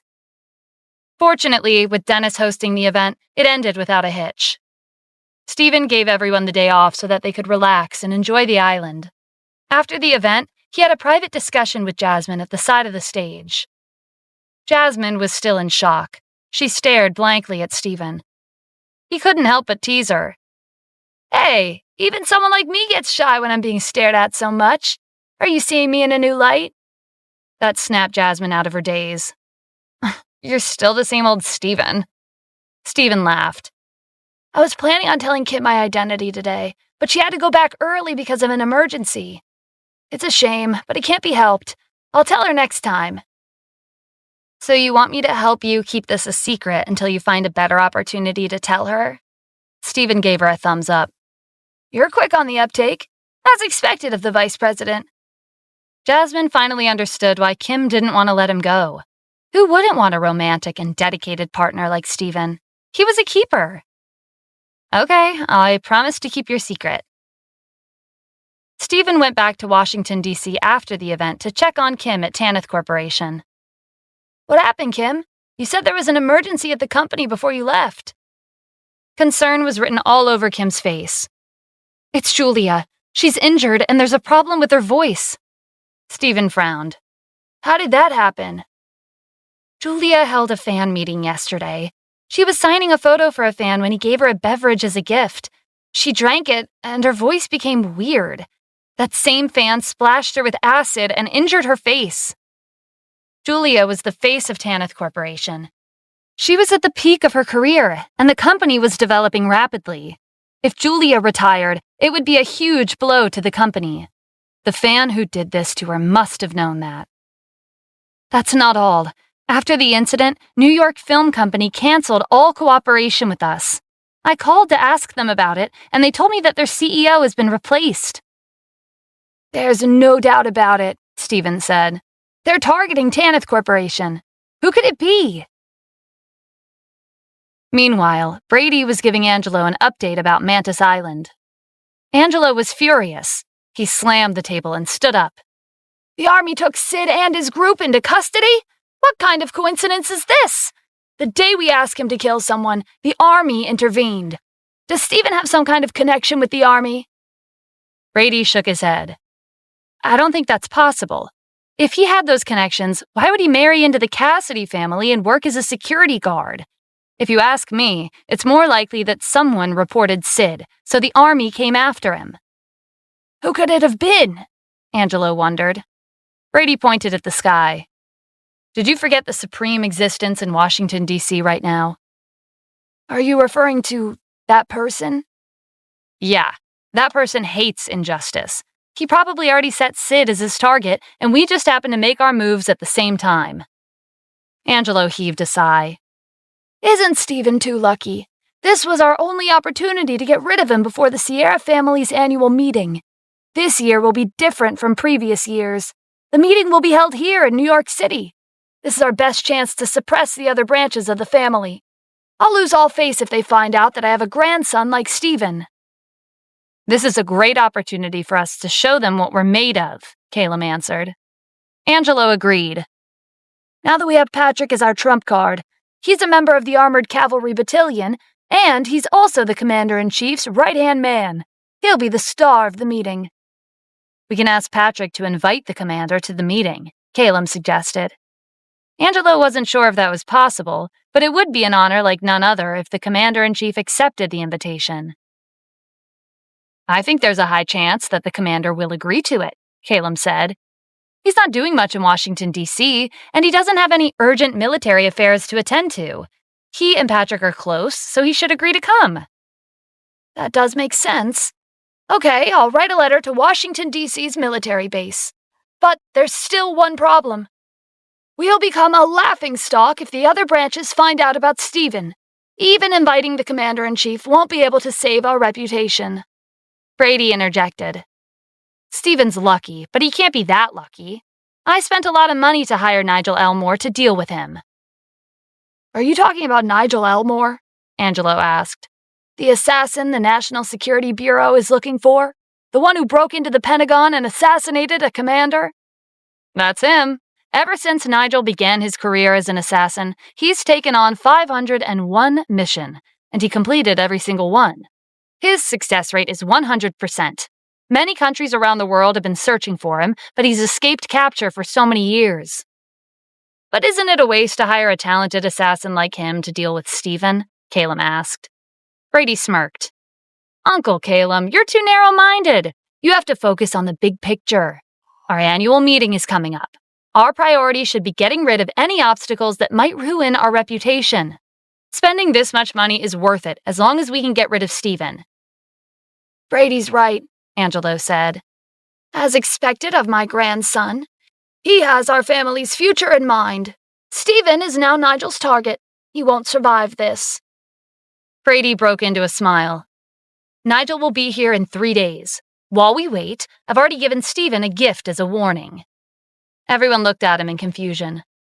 What gift? Didn't you see the headlines this morning? That actress from Tanith Corporation was injured by a fan. Who do you think orchestrated that? I'll give Stephen a call and give him one final warning. Kim and Stephen were on their way to the hospital after buying a bag of fruits for Julia. At the entrance, Stephen received a call from Brady. I heard the top star of your wife's company was injured. I suggest you keep a low profile. Don't get involved with our family. Otherwise, I can't guarantee that the next person won't be your wife. Stephen had a suspicion that the Sierra family had a hand in what happened to Julia at her fan meeting. Brady's call was confirmed. Were you behind it? That's right. This is my warning to you. Don't use our family's name to your advantage for the upcoming week. You'll regret it if you ruin our family's meeting. The line disconnected. What's wrong? Kim asked. Stephen shoved his phone back into his pocket. I know who wanted to harm Julia. I won't let them get away with this. Let's head inside and see how she's doing. They made their way up to Julia's room. Julia was lying in bed. There were bandages covering most of her face. When she saw Stephen and Kim entering the room, she wanted to greet them, but her voice wouldn't come out. Tears welled up in Julia's eyes. Kim hurried to the bedside to comfort her. Everything will be okay, Julia. The attending physician came in to perform a routine examination. Stephen asked him about Julia's condition. The attending physician shook his head. I'm afraid it's impossible for her to recover fully. The only thing we can do is try to stabilize her condition. More tears ran down Julia's cheeks. She'd worked hard to become an actress. If her injuries left scars and she couldn't speak anymore, her career and her life would be ruined. Aren't you the best hospital in the district? Is that all you can do for her? Stephen snapped. The physician wasn't happy with the situation either. Given her condition, this is the best we can do. Stephen ran a hand through his hair in frustration. Suddenly, an idea came to him. I know someone who can help. Giovanni Hutchkins was a medic in the Army. His medical skills were superb, and he specialized in dealing with all kinds of serious injuries on the battlefield. He had the ability to speed up the soldier's recovery. Back when Stephen was in the Army, he and his troops frequently suffered grievous injuries. But every time, Giovanni brought them back from the brink of death. He was experienced with complex surgeries, such as reattaching a severed limb and removing bullets lodged close to the heart. Giovanni was the first person Stephen thought of when the attending physician said that there was nothing he could do. Kim and Julia's eyes lit up with hope. I have a friend who's got experience with complex surgeries. He might have a solution, Stephen said. The attending physician was not pleased to hear that. Our hospital has the best doctors in the district. If we can't do anything about her condition, then no one else can. Surgery will only make her condition worsen. I suggest you let her rest and give her time to recover. Restoring her vocal cords and healing her facial scars will depend on the results of the follow-up examination. Stephen didn't answer them. He turned to Julia. Do you trust me? Julia nodded without hesitation. If it weren't for Stephen, she wouldn't have become an A-list celebrity in such a short amount of time. Okay, I won't let you down. I'll definitely find a way to heal your scars and restore your voice. Stephen left the ward and contacted Giovanni, who was at the border. When Giovanni heard that Stephen needed his help, he didn't ask any questions and booked a plane ticket for Washington, D.C. Stephen asked Rosalind to pick him up at the airport. After 3 long hours on the plane, Giovanni arrived in the district. As the attending physician was very opposed to Stephen consulting another doctor, he could only secretly lead Giovanni into the ward while the attending physician was discussing Julia's condition with Kim outside. This wasn't the first time Giovanni had to sneak into a patient's room. He often used this same tactic to secretly save people on the battlefield. Julia, this is the doctor I told you about. He's my friend. Will you let him treat you? Julia nodded. What do you think? Are you confident? Stephen asked after Giovanni conducted a quick examination. Miss Julia's injury is quite serious, but the technique that I use is special, Giovanni said. I can help her. It'll take me 2 hours. Mr. Adams, please exit the room and stand guard so I can focus on treating her. Okay, I'll leave her to you. Stephen left the room and waited in the lounge area. His phone vibrated in his pocket. Juan was calling. Mr. Adams, the Sierra family sent me an invitation asking me to pass on the message. They're inviting you to their annual family meeting. Stephen remembered that Brady had told him during the phone call that this year's meeting would be held in New York City. If the commander-in-chief made an appearance, how would Angelo and the others react? Please let them know that I'll be there. Angelo was discussing preparations for the annual meeting with the family when he received a call from Juan. Everyone was thrilled to hear that the commander-in-chief had agreed to attend their meeting. Angelo warned them to keep this a secret. It would be a surprise that the other branches of the family would never see coming. At the hospital, Stephen waited in the lounge area for more than an hour. He was scrolling on his phone when the attending physician rounded the corner and headed straight for Julia's room. Stephen hurried over and stopped him. She just fell asleep. Can you let her rest for a while? The physician glanced at the clock on the wall. This checkup is mandatory. If you're not in a hurry, why don't you come back later? It'll be fine. I'm just checking her condition. I won't wake her. The attending physician entered the room despite Stephen's insistence. Stephen was planning on using force to knock him out and pretend he fainted, but Kim showed up, so he had no choice but to let him enter the room. The physician was on high alert when he saw an unfamiliar face performing acupuncture on Julia. Who are you? Giovanni ignored him.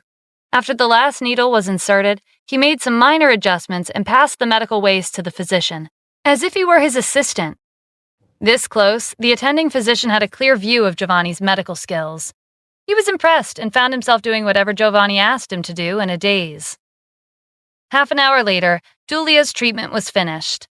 The physician stared at Giovanni in admiration. His technique was incredible. Are you Mr. Giovanni Hutchins, the miracle doctor who serves in the army? Giovanni chuckled. So many people call me the miracle doctor these days. Sometimes I don't even remember my real name. He opened the door and called out to Stephen. Mr. Adams, her treatment is complete. It's 3 o'clock in the afternoon. Her bandages can be removed in 3 hours at 6 o'clock. Does that mean I'll be fully recovered at 6? Julia asked eagerly. Her voice had returned. Yes, but you don't have to worry. I'm a man of my word. If I said you'll be fully recovered, then you'll be fully recovered." Thank you so much. Julia wanted to get up and thank Giovanni properly, but he quickly stopped her. "You should lie down and rest. If you want to thank someone, you should thank my boss."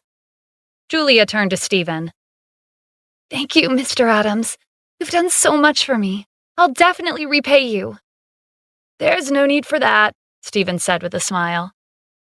"Mr. Giovanni, did you just call him boss?" the physician asked.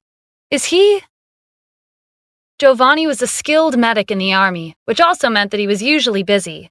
Not just anyone could invite him to Washington, D.C. at a moment's notice. Giovanni was about to reply, but Stephen interrupted him with a laugh.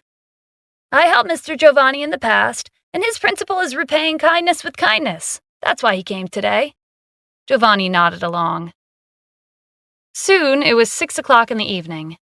Giovanni carefully removed the bandages on Julia's face, revealing smooth, unblemished skin underneath. There was no trace of the damage done by the acid. Kim pulled out a hand mirror from her purse and gave it to her. Julia couldn't stop the tears from falling as she examined her appearance in the mirror. She looked exactly the same as she did before. Even her voice had recovered. The attending physician was overwhelmed by the miraculous turn of events. Giovanni's nickname wasn't the miracle doctor for nothing. His medical techniques were simply astounding. "Miss Julia has recovered, but she's an ordinary person," Giovanni said. "Her constitution can't be compared to the soldiers who I usually treat, so as a precaution, she will stay in the hospital for observation tonight. If her condition remains stable, she can be discharged tomorrow." "Don't worry, Mr. Giovanni," the physician reassured. "With me around, I'll make sure she recovers completely." Stephen received a call from Roslyn. He excused himself and left the room to take the call. "We caught the person who pretended to be Julia's fan and splashed her with acid. He confessed that the Sierra family was behind it."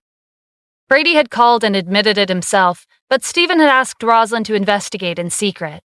This was confirmation that the Sierra family was going all out to get rid of him. They had even resorted to harming the people around him. Since the Sierra family had so generously invited him to the annual meeting, he would wait until then to settle the score with them. In the middle of the night, a flight from Europe landed at Washington, D.C. airport. A man with blonde hair and blue eyes at the height of 5'9" followed the other passengers off the plane. He blended in with the crowd as he strolled through the airport with a briefcase in hand, making his way to the exit. No one was aware that they had just passed by the world-famous assassin, Nigel Elmore. He had taken on 501 assignments and took out 501 targets. His success rate was 100%. He'd snuck into the Pentagon and assassinated a commander. He'd also broken into the royal palace and shot the heir to the throne. And he'd even assassinated a special ability user in the north. Nigel escaped unscathed every time, a skill that made him famous in the assassination industry. Countries around the world listed him as a dangerous, wanted criminal. Nigel exited the airport and went to a plaza nearby. He exchanged a box with a passerby in the middle of the crowd. As if on cue, a taxi pulled up. Nigel got in the passenger seat and recited a line from an ancient poem. The driver smirked and responded with another line. After confirming the driver's identity, there was no more communication. The driver drove Nigel to a skyscraper at the heart of the district. He got out of the taxi, went inside, and took the elevator all the way to the roof. Given the time of night, it was deserted. Nigel looked around and found the best location for an ambush. He had a complete view of the entrance to the hospital across from the building. Because of how high the building was, most of the people hustling on the streets wouldn't bother looking up. Nigel set the box on the ground and opened the lid. It was filled to the brim with parts of a firearm. In a matter of minutes, he assembled the parts into a rifle. This had been prepared by the Sierra family. Nigel placed the rifle in the location he'd just picked out and peered into the scope. He reached into his pocket and took out a photo of a young man in his 20s. He stared at the photo and imprinted the person's appearance into his mind. As a top assassin, memorizing the face of the target within seconds was an essential skill. After that, Nigel burned the photo. He took out his phone and called Brady. "I'm in Washington, D.C., preparing to eliminate the target. Send me the rest of the money. I'll need to confirm the transaction before making my move." Brady rushed to find Angelo. "Nigel's in the district. I already sent him a deposit, but he wants us to transfer the full amount before he does anything." All right, tell him to send his account details. I'll ask some people to make the transaction. Angelo had heard about Nigel's strict rules. He never met his employer in person. They always communicated through phone calls or text messages. And right before the assassination was carried out, he would ask his employer to transfer the money. Nigel was famous for his 100% success rate. He'd even succeeded in impossible assignments like 6-star difficulty assassinations. His employers always had full confidence that the target would not survive. Nigel sent his Swiss bank account details to Brady. A few minutes later, $10 million were deposited into his account. Nigel called Brady one last time. "Got it. I guarantee that Stephen Adams will be dead before tomorrow's sunrise." He hung up without waiting for a reply. He took out the phone card and threw it into the drain. Giovanni was packing his equipment at the hospital. He had to return to the border, and Stephen had decided to accompany him there. Rosalind called just after they left the ward. "Mr. Adams, the European assassin Nigel Elmore is in the country." Who's his target? Nigel didn't carry out assassinations that often, but when he did, his targets were usually important people. If he was in the U.S., his target could be one of the country's leaders. "Nigel's cunning and unpredictable. We haven't found his target yet," Rosalind replied. "Continue to monitor his movements. Whoever he came here to assassinate, we have to prevent it," Stephen said. "Understood. I'll keep an eye on him." Stephen and Giovanni left the hospital early in the morning. The sky was still dark, and the district was asleep. The entrance was usually full of traffic during the day, but now it was deserted without a soul at sight. Nigel had been stalking out on the rooftop all night. When he saw Stephen, he shifted the rifle slightly and prepared to pull the trigger. Stephen had been on the battlefield for many years, and he'd developed a keen sense of danger. He scanned his surroundings and saw nothing out of the ordinary. Finally, he looked up, and his gaze met Nigel's on the rooftop of the skyscraper. Nigel was startled by the sudden eye contact and fired prematurely. The trajectory of the bullet went off course, and it shot toward Giovanni. Stephen grabbed Giovanni and pulled him to the side, narrowly avoiding the bullet. "Is it a sniper?" Giovanni asked. "Yeah, it's Nigel Elmore. I was wondering who his target was. He's here to kill me." Nigel cursed under his breath and fired a few random shots to buy himself time. He threw a rope over the side of the building and slid to the ground. Stephen led Giovanni to a secluded area to ensure his safety. Giovanni was a skilled medic, but his combat ability couldn't be compared to Nigel's. Nigel used the rope to slide from the roof to the bottom of the building. He chased after Stephen and his companion. He fired 3 bullets in quick succession. Nigel was fast, but Stephen was faster. He pulled Giovanni along as they tore down the street, avoiding the bullets in the process. As a world-famous assassin, Nigel had completed every assignment without fail.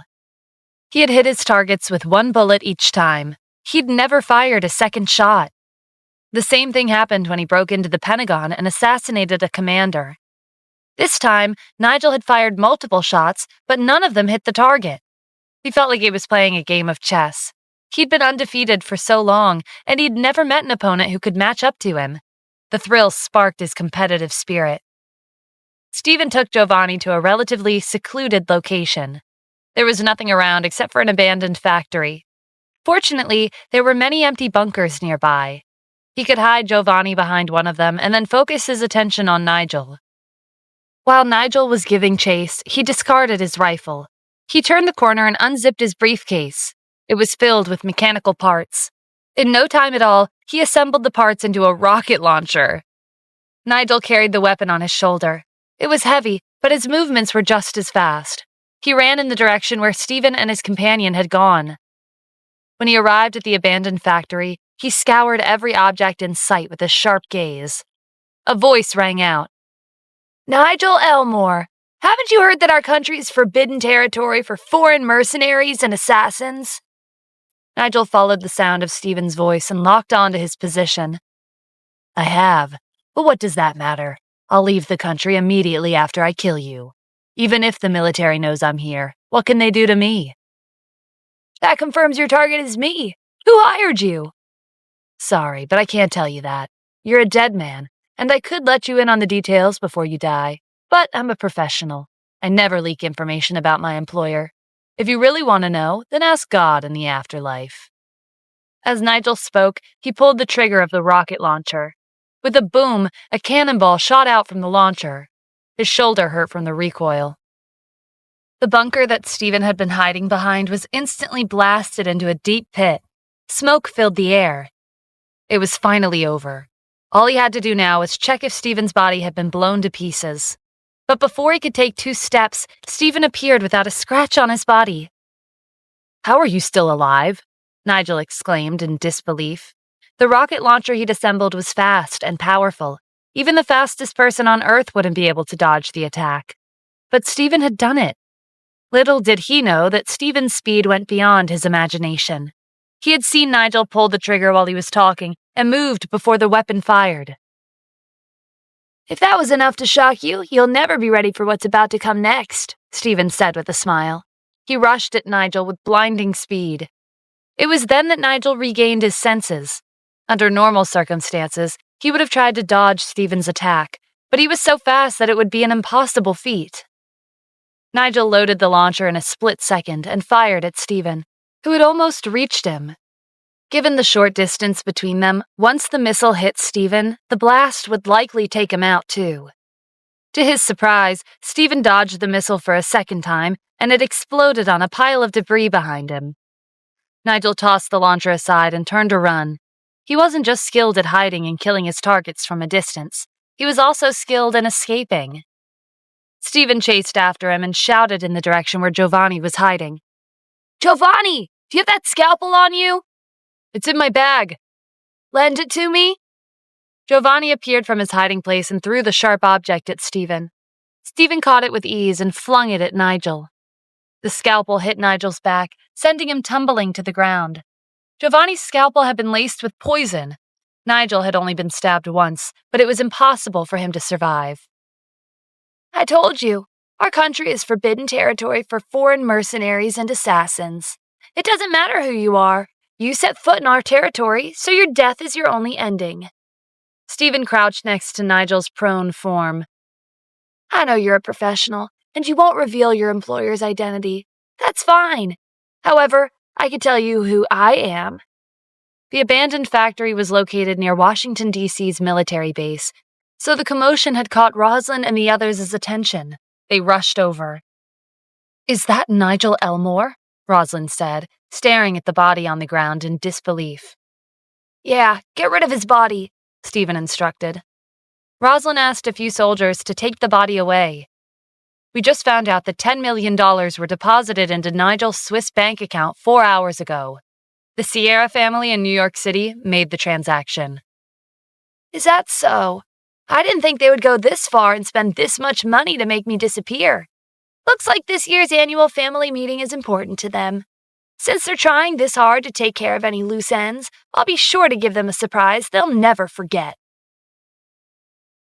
An entire night had passed since Nigel informed Brady that he had arrived in Washington, D.C. Angelo, Callum, Brady, and the other core members of the Sierra family were waiting for an update. Caleb suggested that Angelo have breakfast while they waited for news from Nigel, but he refused. "I've been up for an entire night. Waiting a few more hours is nothing," Angelo said. Hiring Nigel had cost the Sierra family more than $10 million. Angelo couldn't be at ease until he got the update that Stephen was dead. "Speaking of which, Brady, it's been hours since you last spoke to Nigel. Why hasn't he contacted you yet?" Angelo asked. "Do you think he took the money and ran?" "That's impossible," Brady said. "He's a reputable assassin. He wouldn't do something that would damage his own reputation."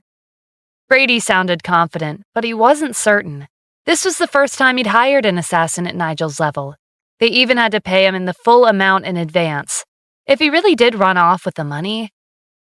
"I'll give him a call." Brady took out his phone and dialed Nigel's number, but the call didn't go through. "He's not picking up?" Angelo asked. "No, he's not answering. But maybe that's for the best. There are rumors that Nigel never informs his employer when he completes his assignment. He just disappears. It's safe to say that Stephen's dead, and Nigel's left the country. Angelo had heard the same thing before, so Brady's reasoning was plausible. Brady, go to Washington, D.C. and confirm Stephen's death. Okay, I'll book a flight right now. Brady was certain that Stephen was dead. No one had ever survived after Nigel targeted them. When Brady arrived in Washington, D.C., he went straight to Tanith Corporation and told the front desk that he would like to meet with Kim. Kim had been troubled that Stephen had been using the Sierra family's name every time there was an issue, so she agreed to meet with Brady so that she could put an end to their affiliation. Miss Kim, since things have come to this, I'll get straight to the point, Brady said when he entered the office. I'd like to express my condolences in regards to what happened with Stephen. Condolences? That was an interesting choice of words. Kim guessed that Brady was referring to Stephen using the Sierra family's name behind their backs. I was also surprised by Stephen's recent actions. I've been wanting to talk to you about that. Great. I know his accident was shocking, but you can rely on us. We can help your company develop. This time, Kim was genuinely confused. What are you talking about? He's just talking nonsense. The door opened and Stephen walked in. Are you surprised to see me? Brady's eyes widened. Are you a human or a ghost? I'm standing right in front of you, perfectly fine. So of course I'm a human. But last night, I almost died. Stephen looked him in the eye. From your actions, it looks like you weren't expecting to see me here. Were you the one who hired Nigel? Brady could never admit to that. No, I don't know anyone that goes by that name. I have no idea what you're talking about. I'll be leaving now. He finished rambling and ran out of the office. What? Stephen's alive? Angelo exclaimed when Brady returned. Yeah, I saw him with my own eyes. And from what he said, Nigel did attack him, but for some reason he failed. Angelo couldn't believe it. Nigel Elmore, the famous assassin who's killed every single one of his targets with deadly accuracy, failed to kill Stephen? That's what it sounds like, Brady said with a frown. But that's not all. Nigel's gone missing. There's no trace of him. It's like he vanished into thin air. What if Nigel's dead? Maybe Stephen was the one who killed him, Ethan suggested. Brady shook his head. How is that possible? Stephen knows how to fight, but that only works against normal people. Nigel's a top assassin. He's skilled, and he also carries firearms. How could an ordinary person like Stephen kill him? Ethan didn't have an answer. The room fell silent with everyone deep in thought. They couldn't understand how Nigel Elmore, the assassin with a 100% success rate, had failed in assassinating an ordinary civilian like Stephen. Angelo broke the silence. I got it. There's only one explanation, and that is, the commander-in-chief has made his move. Everyone shifted their gaze to Angelo. Think about it. An assassin of Nigel's level entered the country. The commander had to have known about that. Nigel's basically provoking him. The commander just so happened to be in the district and decided to take action and eliminate a threat. Even someone as capable as Nigel won't be able to escape. Brady sighed. How is Stephen so lucky every time? There's nothing we can do about it. Our annual meeting is coming up, and the commander-in-chief will be attending. He knows Stephen is my grandson, so it won't look good if we get rid of him now. Let's leave him alone for the time being, Angelo said. But Stephen's a huge threat to our family, Brady protested. There's no other way. At a time like this, we can only hope that he behaves himself and stops using our family's name. Compared to Stephen, your brother Jordan is more important. His leg injury is serious, Angelo replied. Jordan Sierra was the oldest son in the family, but most people saw his younger brother, Brady, as the oldest because he participated in family affairs more often. The successor of the Sierra family hadn't been made official yet. According to the rules, the oldest son of the family was required to attend the meeting. Last month, a woman from a wealthy family caught Jordan's eye. He flirted with her, not knowing that she was married and that her husband was a martial arts practitioner. That's how he'd ended up with an injured leg that even the best doctor in New York City couldn't treat. If Jordan attended the meeting with a limp, their family would lose all face. I heard the miracle doctor from the Army visited Washington, D.C. recently, Brady said. They say he specializes in treating difficult and complicated conditions. Maybe he can heal Jordan's injury. He even healed Julia's face and her voice. I saw her post on social media. Is he that incredible? Angelo gave Brady a thoughtful look. Okay, how about this? Make another trip to Washington, D.C., and invite him to New York City to treat Jordan's injury. I don't know if that's a good idea. Giovanni's a medic in the military. I heard he's saved the commander's life many times. The commander won't be too happy if we force him to come. So what? He still has to follow his superior's orders. Did you forget about your cousin Patrick? Angelo questioned. Brady realized what Angelo was trying to get at. You're right. Patrick is a member of the Armored Cavalry Battalion, and he's the commander's right-hand man. Giovanni will have to come if we ask him. After Nigel's attack yesterday, Giovanni didn't make it in time for his flight. His trip back to the border was delayed until this afternoon.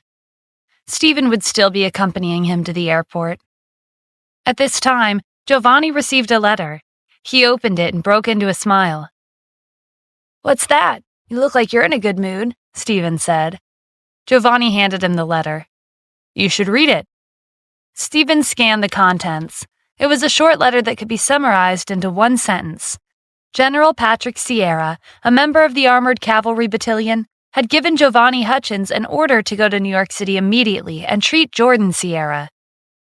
General Patrick Sierra? Who's that? There were many high-ranking generals in the military who Stephen didn't recognize, but he worked closely with the Armored Cavalry Battalion, so he was familiar with all of them. He had no impression of anyone named Patrick Sierra. Giovanni's smile widened in amusement. I know who he is. I've treated his injuries before. He's not a member of the Armored Cavalry Battalion. He's a deserter. He betrayed us and almost leaked our military secrets. Fortunately, he was caught in time. He's currently in custody.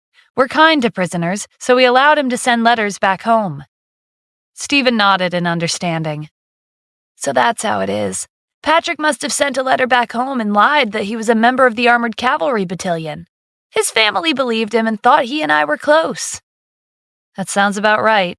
The Sierra family is still in the dark and hasn't realized that Patrick is in prison. Giovanni took the letter and waved it dramatically. What should we do about this letter? Should I go to New York City? If I refuse, General Patrick Sierra might discipline me. Stephen laughed. Just ignore them. You know what? I'll send a reply to the Sierra family. You should head back to the border. Long after Giovanni boarded his flight back to the border, the Sierra family received a reply. Caleb opened the letter, and his expression changed. What did he say? Angelo asked. Well, I think it's better if you see for yourself. Angelo took the letter from Caleb. He took a minute to read it before crumpling it and tossing it on the floor. Even if he's the miracle doctor, that doesn't give him the right to disrespect me like this. Brady picked up the ball of paper and unraveled it. The rest of the family's younger generation gathered around him and read the letter. There was one sentence written. If you want the miracle doctor to treat Jordan Sierra, then Angelo Sierra will have to get on his knees and make a proper request. Just as everyone was getting worked up, Arjun tried to smooth things over. Be rational about this. There's no signature. Giovanni wouldn't talk like that. He might not be the one who sent the reply. From their tone, it sounds like Stephen wrote this. Angelo came back to his senses. You're right. With Patrick's status, why would Giovanni be so unreasonable? He came here to treat Julia, so he's probably with Stephen. He somehow found out about our letter and tried to ruin our chances of having Giovanni treat Jordan. There's no other way. Brady, since Stephen's playing tricks, go to Washington, D.C. and personally invite him here. If Angelo was being honest, he didn't think too highly of his oldest grandson, Jordan. He favored Brady, who was the top contender for the successor position. That was why he always assigned Brady all kinds of tasks to give him more life experience. Caleb interjected. I think it's better for me to go. You sent Brady to Washington, D.C. many times, but he failed every assignment. Maybe he's not meant to succeed in the district. Brady frowned. The Sierra family's annual meeting was just around the corner. If Calum was in the spotlight, he would have a chance to seize the successor position from the younger generation. Calum didn't have a son, so he was qualified to fight for the position. "Don't think too much of it, Brady," Calum said with a smile. "You're young. If we send you to meet Giovanni, he might feel insulted." You have a point, Angelo agreed. Okay, Calum, you go to the district. Although Calum had won the opportunity from Brady, he had no intention of using the please method to invite Giovanni to New York City. Calum brought a few subordinates with him to Washington, D.C., and prepared to barge into Tanith Corporation to find Giovanni. The security guards stopped him at the entrance. Stephen was passing by and noticed the commotion. "What's going on?" "Mr. Adams, these people are trying to force their way in," one of the security guards reported. Stephen recognized Calum with one look. "What are you doing here?" "That has nothing to do with you. I'm here to invite Giovanni to New York City. Get out of my way." Stephen hadn't realized that the Sierra family didn't know that Giovanni wasn't there. He had long since arrived at the border. In any case, Stephen didn't plan on telling Calum the truth. "Don't even think about it." "Stop being ridiculous," Calum spat. "You're not in control of Giovanni's life." "I'm not, but no one is. Anyone is free to invite him, but not the Sierra family." Calum's expression darkened. He signaled his subordinates to attack. They charged at Stephen like a pack of hungry wolves pouncing on their prey. Stephen didn't move a muscle. When Calum's subordinates were a few feet away, Stephen casually swept their feet out from under them. Stephen cracked his knuckles. "Do you still want to invite Giovanni?" "Just wait," Calum warned before turning around and running off. He stopped a short distance away from the building and took out his phone to call for backup. Before the call went through, a group of self-proclaimed thugs snatched his phone and sent him packing back to New York City. When Calum returned, his messy appearance stunned the entire family, especially Angelo. A group of thugs beating up a member of his family was humiliating. In New York City, the Sierra family's name was enough to frighten any underworld organization. Angelo gritted his teeth. "Stephen is a stain on our family's reputation. He's colluding with some random thugs on the street." "What should we do now?" Arjun asked. "With him around, it'll be hard for us to meet Giovanni." No one had a solution. After Calum ran off, a Rolls-Royce Phantom pulled up to the entrance of Tanith Corporation. An elderly man stepped out. He appeared to be around the same age as Angelo.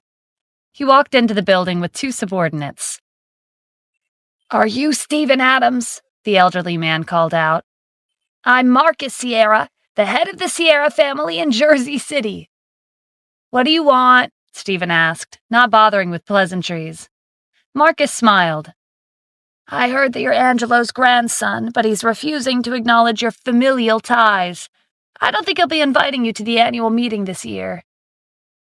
"I'm sorry, but I have no interest in that meeting," Stephen said. "I find that hard to believe. You're alone, and you don't have a strong backer. How could you let go of an opportunity to win our family's favor? You have no choice if Angelo doesn't want you there, but the situation is different now. I'm here, and I can bring you to the meeting. You can reveal your identity as Angelo's grandson. He won't be able to deny it then." Stephen was well aware that the upper-class families had their own conflicts and struggles.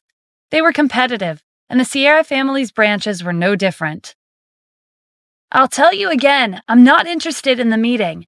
I don't need anyone's help, not even yours. If that's all, then get out of here. I don't have time for you."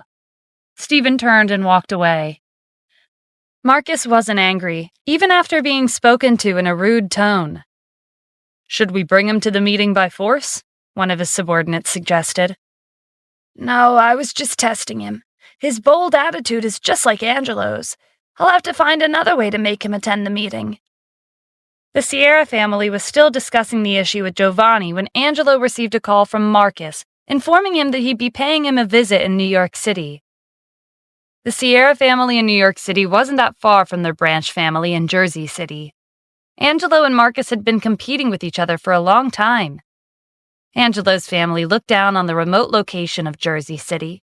On the other hand, Marcus's family mocked them for taking advantage of the convenient fact that New York City was an international metropolis. If Angelo's family was based anywhere else, they would be nothing. Marcus's family had been expanding at a rapid pace, and Angelo's family had been looking for ways to suppress them. When Marcus arrived, he got straight to the point. Angelo, you've done a great job hiding your grandson. I'm very curious. Why have you ignored him all this time? I don't know what you're talking about. When did I have another grandson? Stop pretending. I already found out about it. Your grandson's name is Stephen Adams. I heard he married into the Cassidy family, and that no one in that family thinks much of him. Well, I can understand why you've tried so hard to hide him. He's one of us, but he lowered his status and married into a subpar family like the Cassidys. It's normal for you to not want to acknowledge him. Angelo didn't have the words to counter his accusations. Stephen's affiliation with their family was their biggest secret, and Marcus had somehow found out about his existence. Marcus ignored the dark look on Angelo's face. I came all the way here to ask if you'll be bringing your grandson to the meeting. Of course, if you don't want to acknowledge him, then hire an assassin to kill him. If you do that, then I'll pretend I never knew he existed for the sake of our family. Angelo knew that Marcus was here to threaten him. If Stephen didn't show up to their annual meeting, Marcus would make a scene and do everything in his power to ruin their family's image. They wouldn't be able to salvage their reputation, even if they did invite the commander-in-chief. Angelo gritted his teeth. I believe there's been a misunderstanding. It's not that I don't acknowledge Stephen as my grandson. I wanted to put off introducing him to the family because I wanted to educate him. I'll be bringing him to the meeting. Marcus chuckled. It must be some kind of hardcore education. All right, if that's the case, then I'll look forward to seeing you both at the meeting. When he was gone, Angelo threw the glass of water in his hands on the floor in a fit of anger. Just how had Marcus found out about Stephen? Stephen was like a time bomb. He could explode at a moment's notice and take their family's reputation down with him.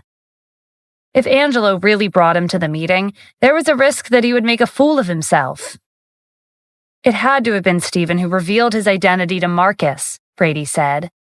We've never acknowledged him as a member of our family, so he's been holding a grudge. That's why he asked Marcus for help. He knew we would be forced to accept him. Angelo agreed. It is what it is. There's no point in talking about it anymore. The important thing is that Marcus knows that Stephen is my grandson. I'll have to bring him to the meeting. Then we just have to bring him to New York City. Calum trailed off when he recalled his encounter with Stephen in Washington, D.C. He quickly added, but it won't be me going. Angelo looked at Brady. Brady was afraid after seeing what happened to Calum. He hurriedly came up with a random excuse. I can't go either. I have a meeting with Dashiell and the others. I can't back out. Angelo looked at the other core members of the family. When their eyes met, they lowered their heads, one by one. No one wanted to provoke Stephen.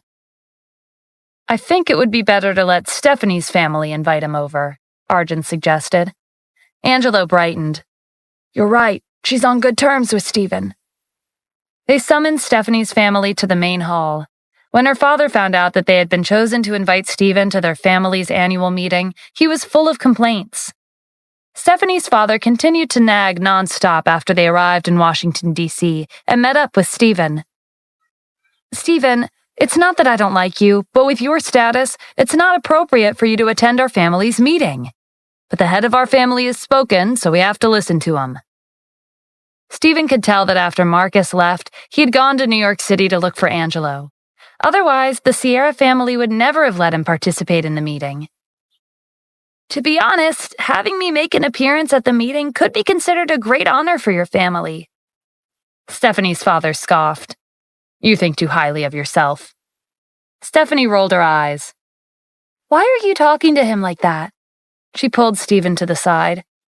I know you're not fond of our family, but you are one of us. I hope you can attend the meeting. Stephanie was the only one in the Sierra family who didn't look down on Stephen, so he respected her decisions.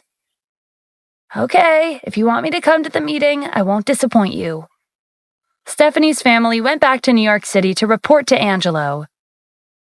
I thought he had more of a backbone than that, Angelo muttered when he heard that Stephen had agreed. He kept saying that he wanted to cut ties with us, but not only did he use our family's name to his benefit, he even wants to attend our meeting. Isn't he being too shameless? The rest of the family agreed. What they didn't know is that Stephen had agreed because of Stephanie. The news of Stephen agreeing to participate in the Sierra family's annual meeting reached Kim. This year's meeting would be held in New York City, and Angelo was the host. He had also invited the commander-in-chief, so he had deliberately publicized the event. People across the country knew about the meeting. When Kim found out, she thought that Stephen was getting worse. She didn't want him to associate with a family he hated and rely on their name for his convenience. Just as she was about to call him and question him, he came into her office. Yeah, I'll be attending their annual meeting. They invited me. Oh, and I wanted to bring you with me. Forget it. I won't be going. You should go alone. Stephen was a little confused by Kim's attitude, but he had other things to attend to, so he left right after. Kim's mind was a mess, and she couldn't focus on work. She called Jasmine and told her about what happened. Her response was unexpected and completely different from before. Kim, you should believe in him. He's not the kind of person who lives off of someone else. He'll definitely shine during the meeting.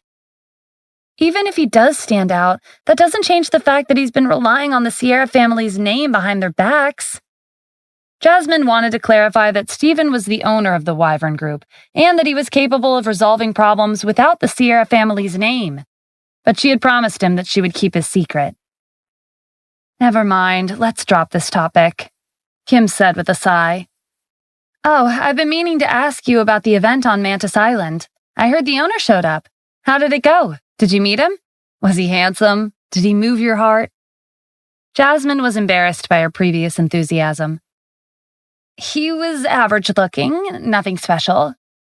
Kim nodded in understanding. So that's why you haven't made a sound after coming back from the island. Turns out your fantasy was shattered. Don't worry about it. You'll meet the one eventually. For the next few days, whenever Jasmine had time, she would try to convince Kim that Stephen attending the meeting wasn't necessarily a bad thing. Eventually, Kim accepted it. Finally, the day before the Sierra family's meeting arrived. The entrance to their mansion had been decorated with lanterns, giving the street a festive atmosphere. They had also rearranged the interior in preparation for the grand event. There was still one day left before the meeting, but the Sierra family was already busy early in the morning. They hoped to catch the attention of the influential guests to gain the upper hand in the competition for the successor position. Lines of luxury cars were parked in front of the entrance. Many guests had arrived early, and there was an endless stream of people coming and going from the mansion. Most of them were here to win the Sierra family's favor. Stephanie went to Washington, D.C. to pick Stephen up, and they headed to New York City together. Looks like the Sierra family's popular amongst the wealthy families, Stephen remarked when he saw the crowd. We are ranked in the top 10 royal families, Stephanie looked around. But I don't see the other royal families. We've always been friendly with each other. Shouldn't they be here to congratulate us? Stephen shrugged. Maybe they didn't want to attend.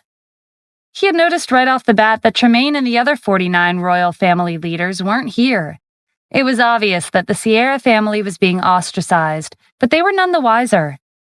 Stephanie was confused, but she didn't think too much of it. Let's go inside. Stephen followed her to the entrance. Just as they were about to enter, the guards stopped them. This is Stephen Adams. He's the head of the family's grandson. I was told to bring him to the meeting, Stephanie explained.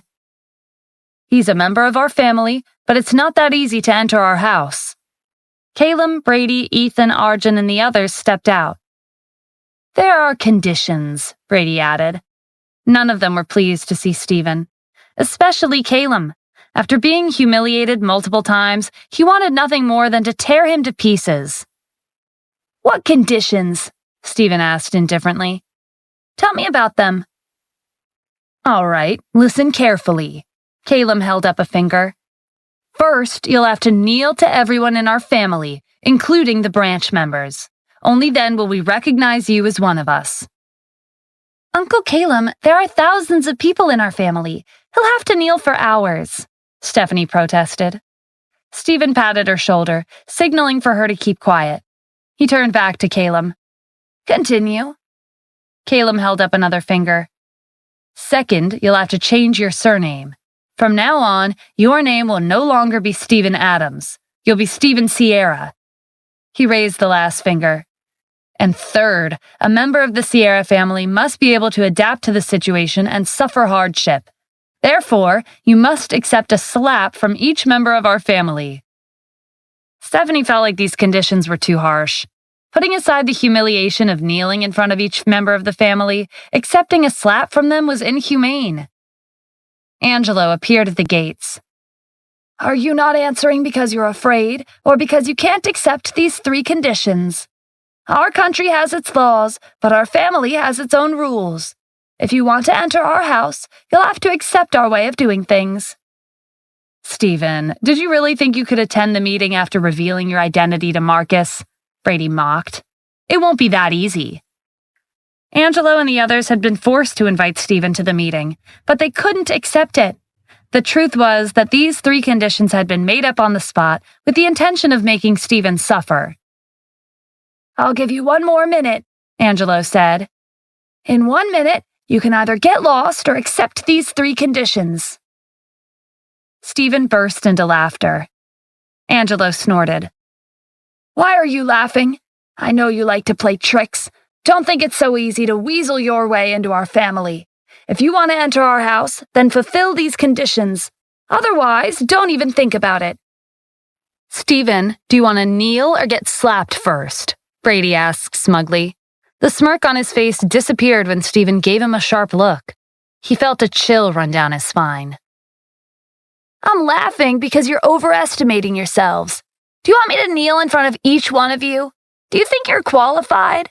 Do you think you have the right to force me to change my surname to Sierra?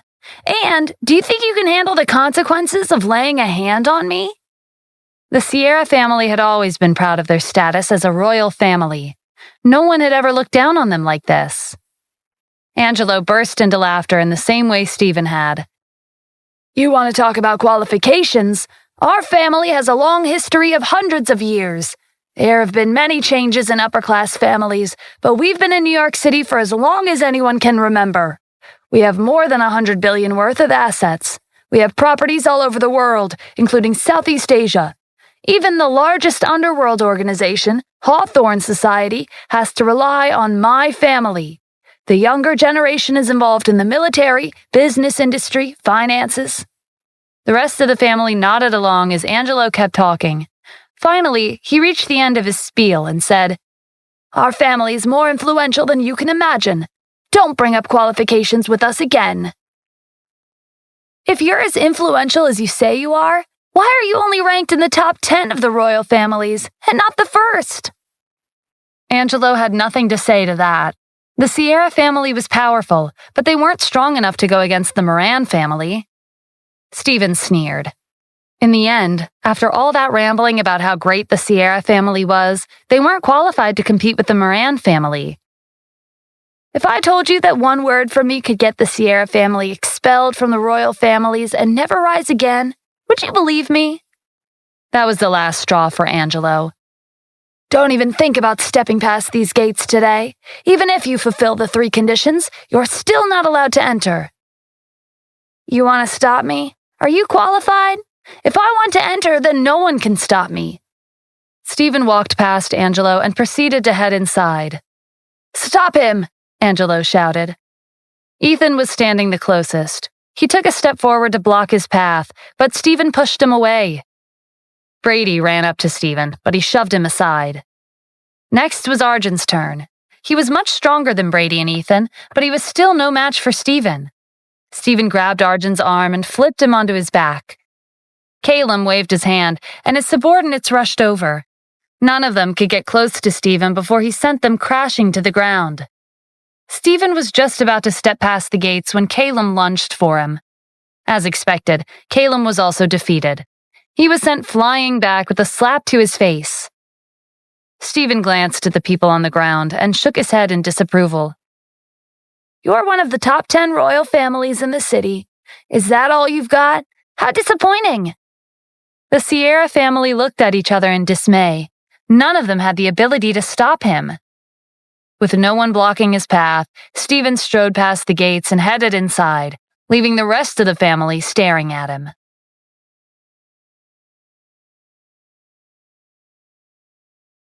Stephanie silently cheered Stephen on as he walked inside.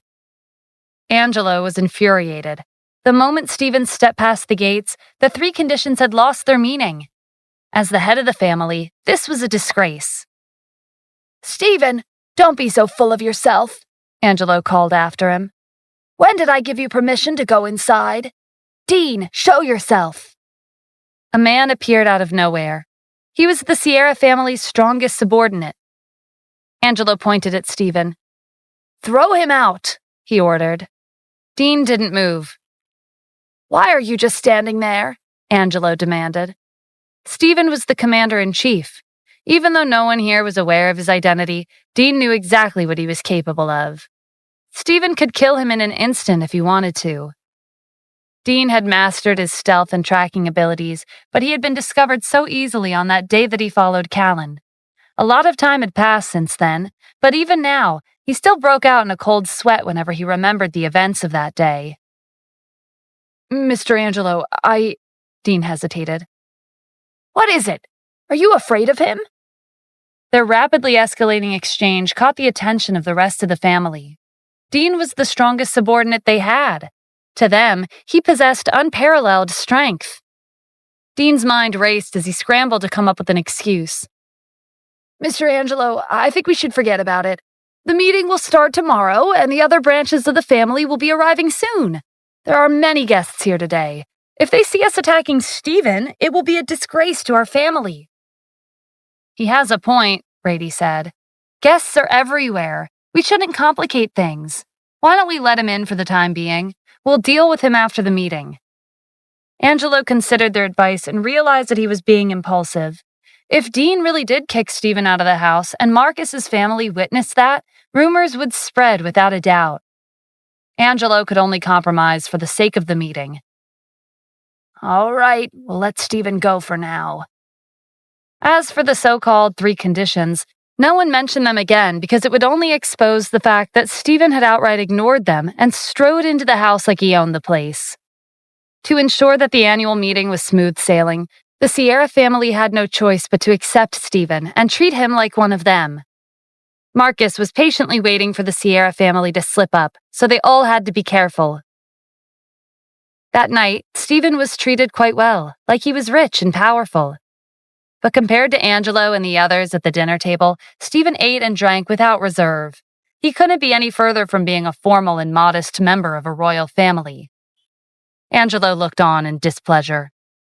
After eating his fill, Stephen stretched and stood up. "I'm full, so I'm heading upstairs."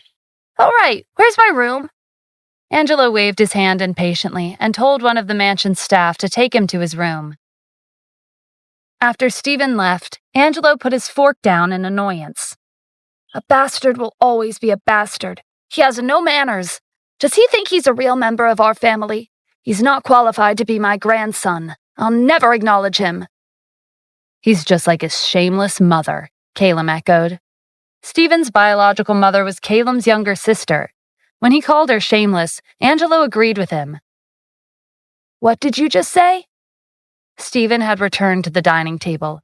He hadn't gotten far. His vision and hearing were much better than the average person, so he'd overheard Calum and Angelo's hushed conversation. Stephen's intense gaze locked on Calum. "Say that again." Calum was startled by the look in his eyes, but he mustered up the courage. "You think I'm afraid of you? I said you're just like that shameless mother of yours." Stephen slammed his fist on the edge of the table. His eyes were dark and venomous. There was a sudden chill in the air. Everyone froze, including Calum. His heart started pounding, and it felt like his strength was being drained out of him. He almost lost his balance and fell off the chair. Caleb wasn't weak by any means. It was because of the immense pressure of Stephen's aura. It wasn't something someone of Caleb's level could handle. Angelo felt the depth of Stephen's intensity. He couldn't understand how someone like Stephen could have such a fierce aura. Stephen had originally wanted Caleb to apologize, but his willpower was disappointing. Caleb lost consciousness. Stephen shifted his gaze to Angelo. You agreed with him. Apologize for what you had said. Everyone at the table was stunned. Had Stephen lost his mind? Angelo was feeling the full force of Stephen's aura, but he was stronger than Caleb. Keep dreaming. I'm the head of the family. I have a reputation to maintain. I can't apologize to you. Reputation was more important than his life. He had already made up his mind. He would never apologize, even if Stephen killed him. Marcus heard the commotion and brought a large group of guests over. He couldn't wait to see Angelo make a fool of himself. I didn't expect such a lively atmosphere right before the meeting. This was the exact situation that Angelo had been trying to avoid all night. Once again, Marcus had gotten a hold of another one of his weaknesses. Stephen had done nothing for the family except bring them bad luck. Marcus was thrilled to see Angelo so defeated. Because Angelo's family was based in New York City, their location gave them an advantage and allowed them to rank in the top 10 royal families. The other branches of the Sierra family fell short by half a tier. They were at most ranked among the prospective royal families. Marcus's family was ranked below a royal family and above a prospective royal family. They could make it to Angelo's level at any time. Both families were aware of this, and they were constantly competing to become the highest-ranked branch of the Sierra family. Marcus's smile widened when Angelo didn't say anything. Why are you so distracted? Hurry up and apologize to this bastard. Oh, I mean your grandson. Stephen glanced at Marcus. It was obvious what he was playing at. He should apologize, but you should apologize as well. Marcus laughed. Why should I? What do you think? Did you really think I didn't know what you were planning? Also, didn't you show up at this time because you wanted to humiliate them? Marcus didn't expect Stephen to be so quick-witted despite his young age. Since he'd been exposed, there was no point in pretending anymore. That is one of the reasons, but I would also like to see how Angelo plans to deal with a bastard like you. Stephen turned around so that he'd be face-to-face with Marcus. Say that again if you dare. Marcus had been through a lot in his long life, but even he was taken aback by the venom in Stephen's voice. And that wasn't the only thing. Stephen's aura was so intense that he was beginning to feel a little breathless. Stephen took Marcus's silence as a sign that he was admitting defeat. He turned his attention back to Angelo. Apologize. Angelo continued to be stubborn. It's not happening. I'm your elder. I can't apologize to a bastard. Give up. Stephen's eyes narrowed. You've lived far longer than I have, but you're rude and unreasonable. You're nothing but a waste of space. Stephen's anger had reached its peak. His hand shot out, too fast for anyone to react. The room froze, and the air turned frigid. Time seemed to come to a stop. Stephen's hand was inches away from Angelo. Everyone could sense the sheer strength flowing through his veins. Whoever was on the receiving end would be met with certain death. At the last second, Stephanie jumped between them. "Stephen, calm down." Stephanie's voice was like thunder. It broke through Stephen's maddening rage. He withdrew his hand as clarity returned to him. Angelo's words and actions were excessive. Everything he did tested Stephen's patience. But the fact of the matter was that Angelo was Stephen's grandfather, and that would never change. "Why don't we go out for some fresh air?" Stephanie suggested. "Okay," Stephen answered after a pause. After the two of them left the house, Marcus mocked Angelo one last time before leaving. Less than 1 hour later, rumors of an illegitimate child spread across the city. The Sierra family was a royal family, and their fame was similar to a celebrity. Any gossip with them at the center was more interesting than anything else. This was the age of the internet. As soon as the rumors appeared, the major entertainment websites immediately released articles with heavily exaggerated details. Angelo threw his phone on the floor after reading one of the articles. That asshole Marcus! How dare he spread rumors about our family? Stephen's the real issue here, Brady said. If it weren't for him, we wouldn't be in this mess. Angelo massaged his temples. If we let him show up at the meeting, there's a risk he'll cause an even bigger commotion. We have to prevent him from appearing in public. We should lock him up. Once he's gone from the public eye, no one will be able to prove that he exists. Over time, people will naturally forget about this. While Angelo was plotting with the family, Stephen was walking down the streets with Stephanie. Stephen, I know you're in a bad mood right now, but I know a place where you can relieve your stress. I'll take you there. Stephen smiled at her. Okay. Stephanie was the only person in the Sierra family who treated him kindly. She took him to a trendy bar and ordered a glass of wine for him at the counter. Whenever I'm feeling down, I come here for a drink. Stephen looked around and noticed the high-end furnishings. The other people in the bar were dressed in designer clothes. This bar had all the signs of a popular hangout spot for the rich.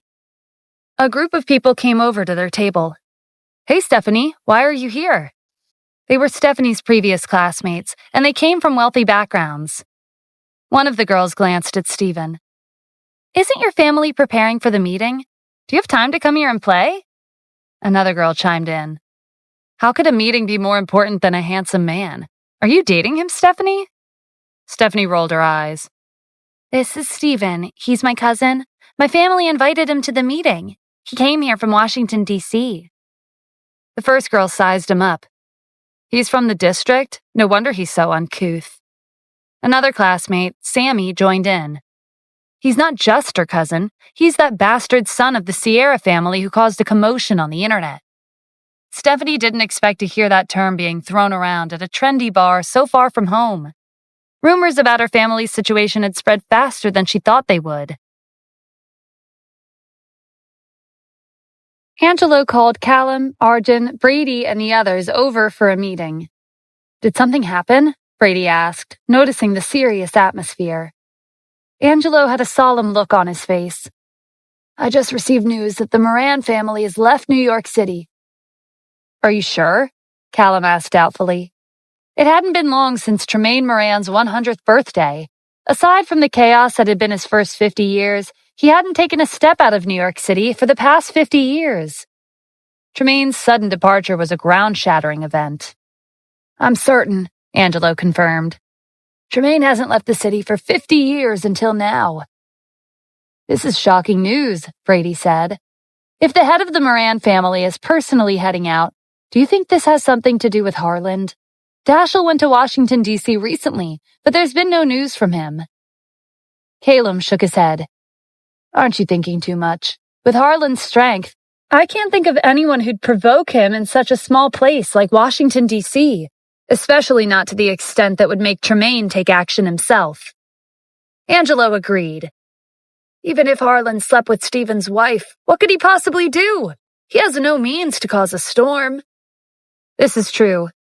Brady still had a bad feeling, but he couldn't put it into words.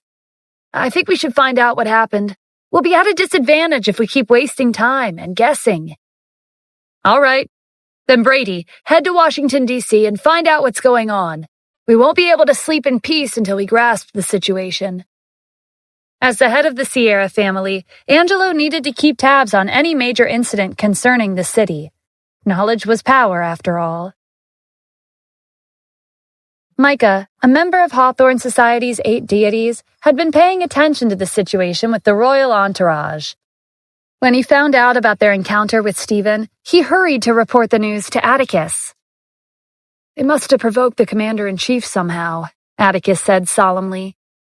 "I was thinking the same thing. The Moran family won't be letting this go so easily. They say that Tremaine Moran hasn't left New York City for more than 50 years to train his grandson, Dashiell.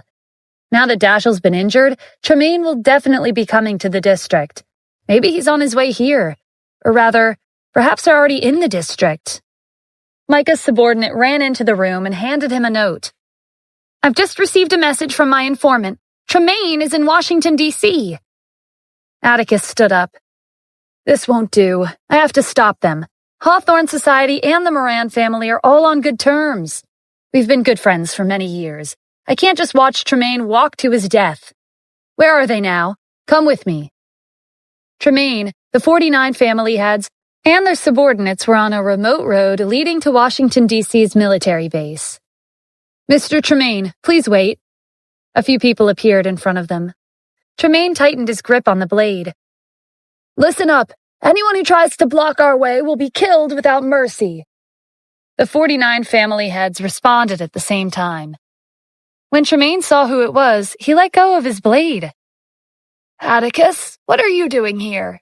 Hawthorne Society was the largest underworld organization in the country. No matter how low profile they were, they wouldn't be able to hide from Hawthorne Society's spies.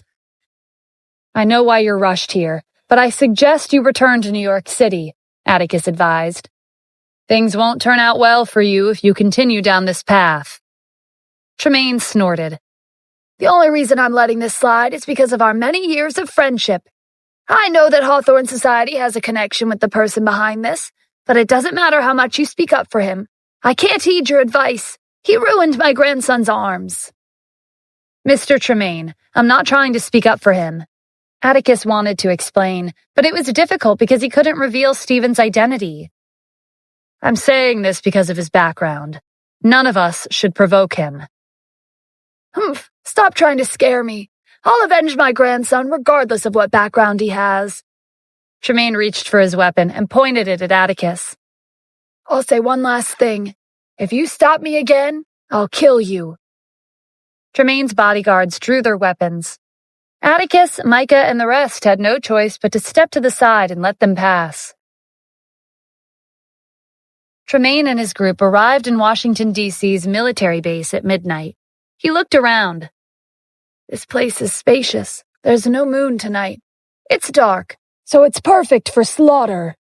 The uninvited guests attracted the dog's attention. Stephen put down his pen when he heard the sound of barking outside. "Their parents are surprisingly sincere. They rushed over to apologize in the middle of the night." Juan, Eli, and the other commanders looked at each other. Stephen set aside the map and stood up. "I have to go outside for a second.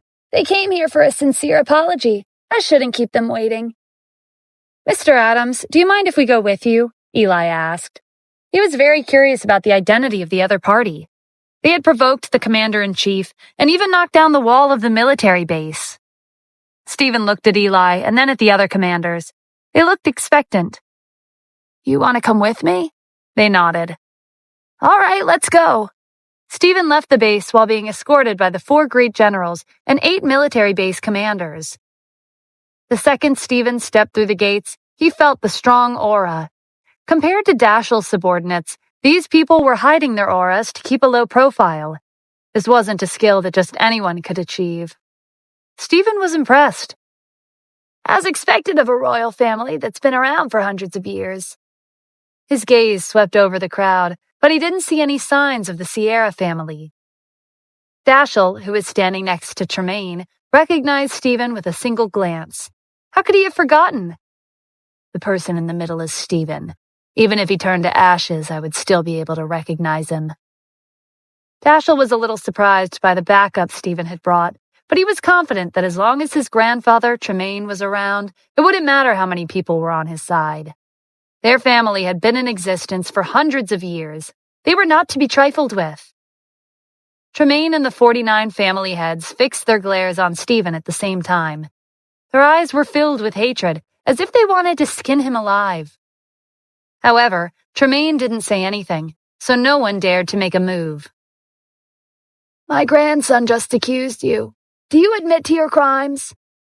"Your grandson killed 4 of my dogs, and I ruined 2 of his arms," Stephen said frankly.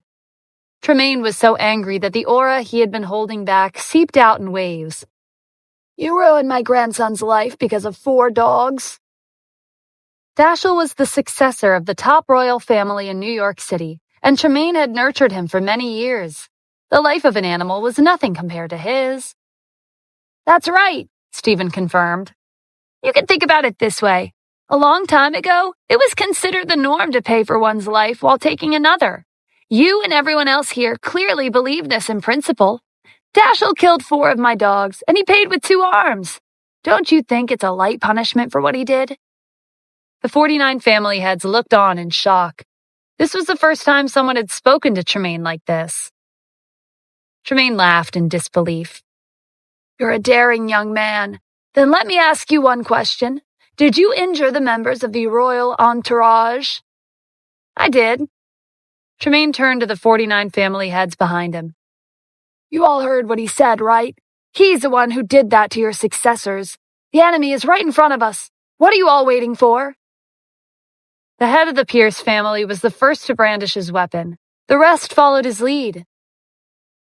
Wait, Stephen called out when he saw their eager faces. Aren't you here to apologize? Silence filled the clearing. Even Tremaine was stunned. He finally remembered that Dashiell had told him that Stephen had asked the members of the royal entourage to bring their parents and apologize. Stephen glanced at Dashiell. I remember that before you guys left, I told you to go home and bring your parents here to apologize for your mistakes. Don't tell me you forgot to tell them.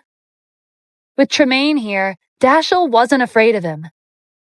And why should they do that?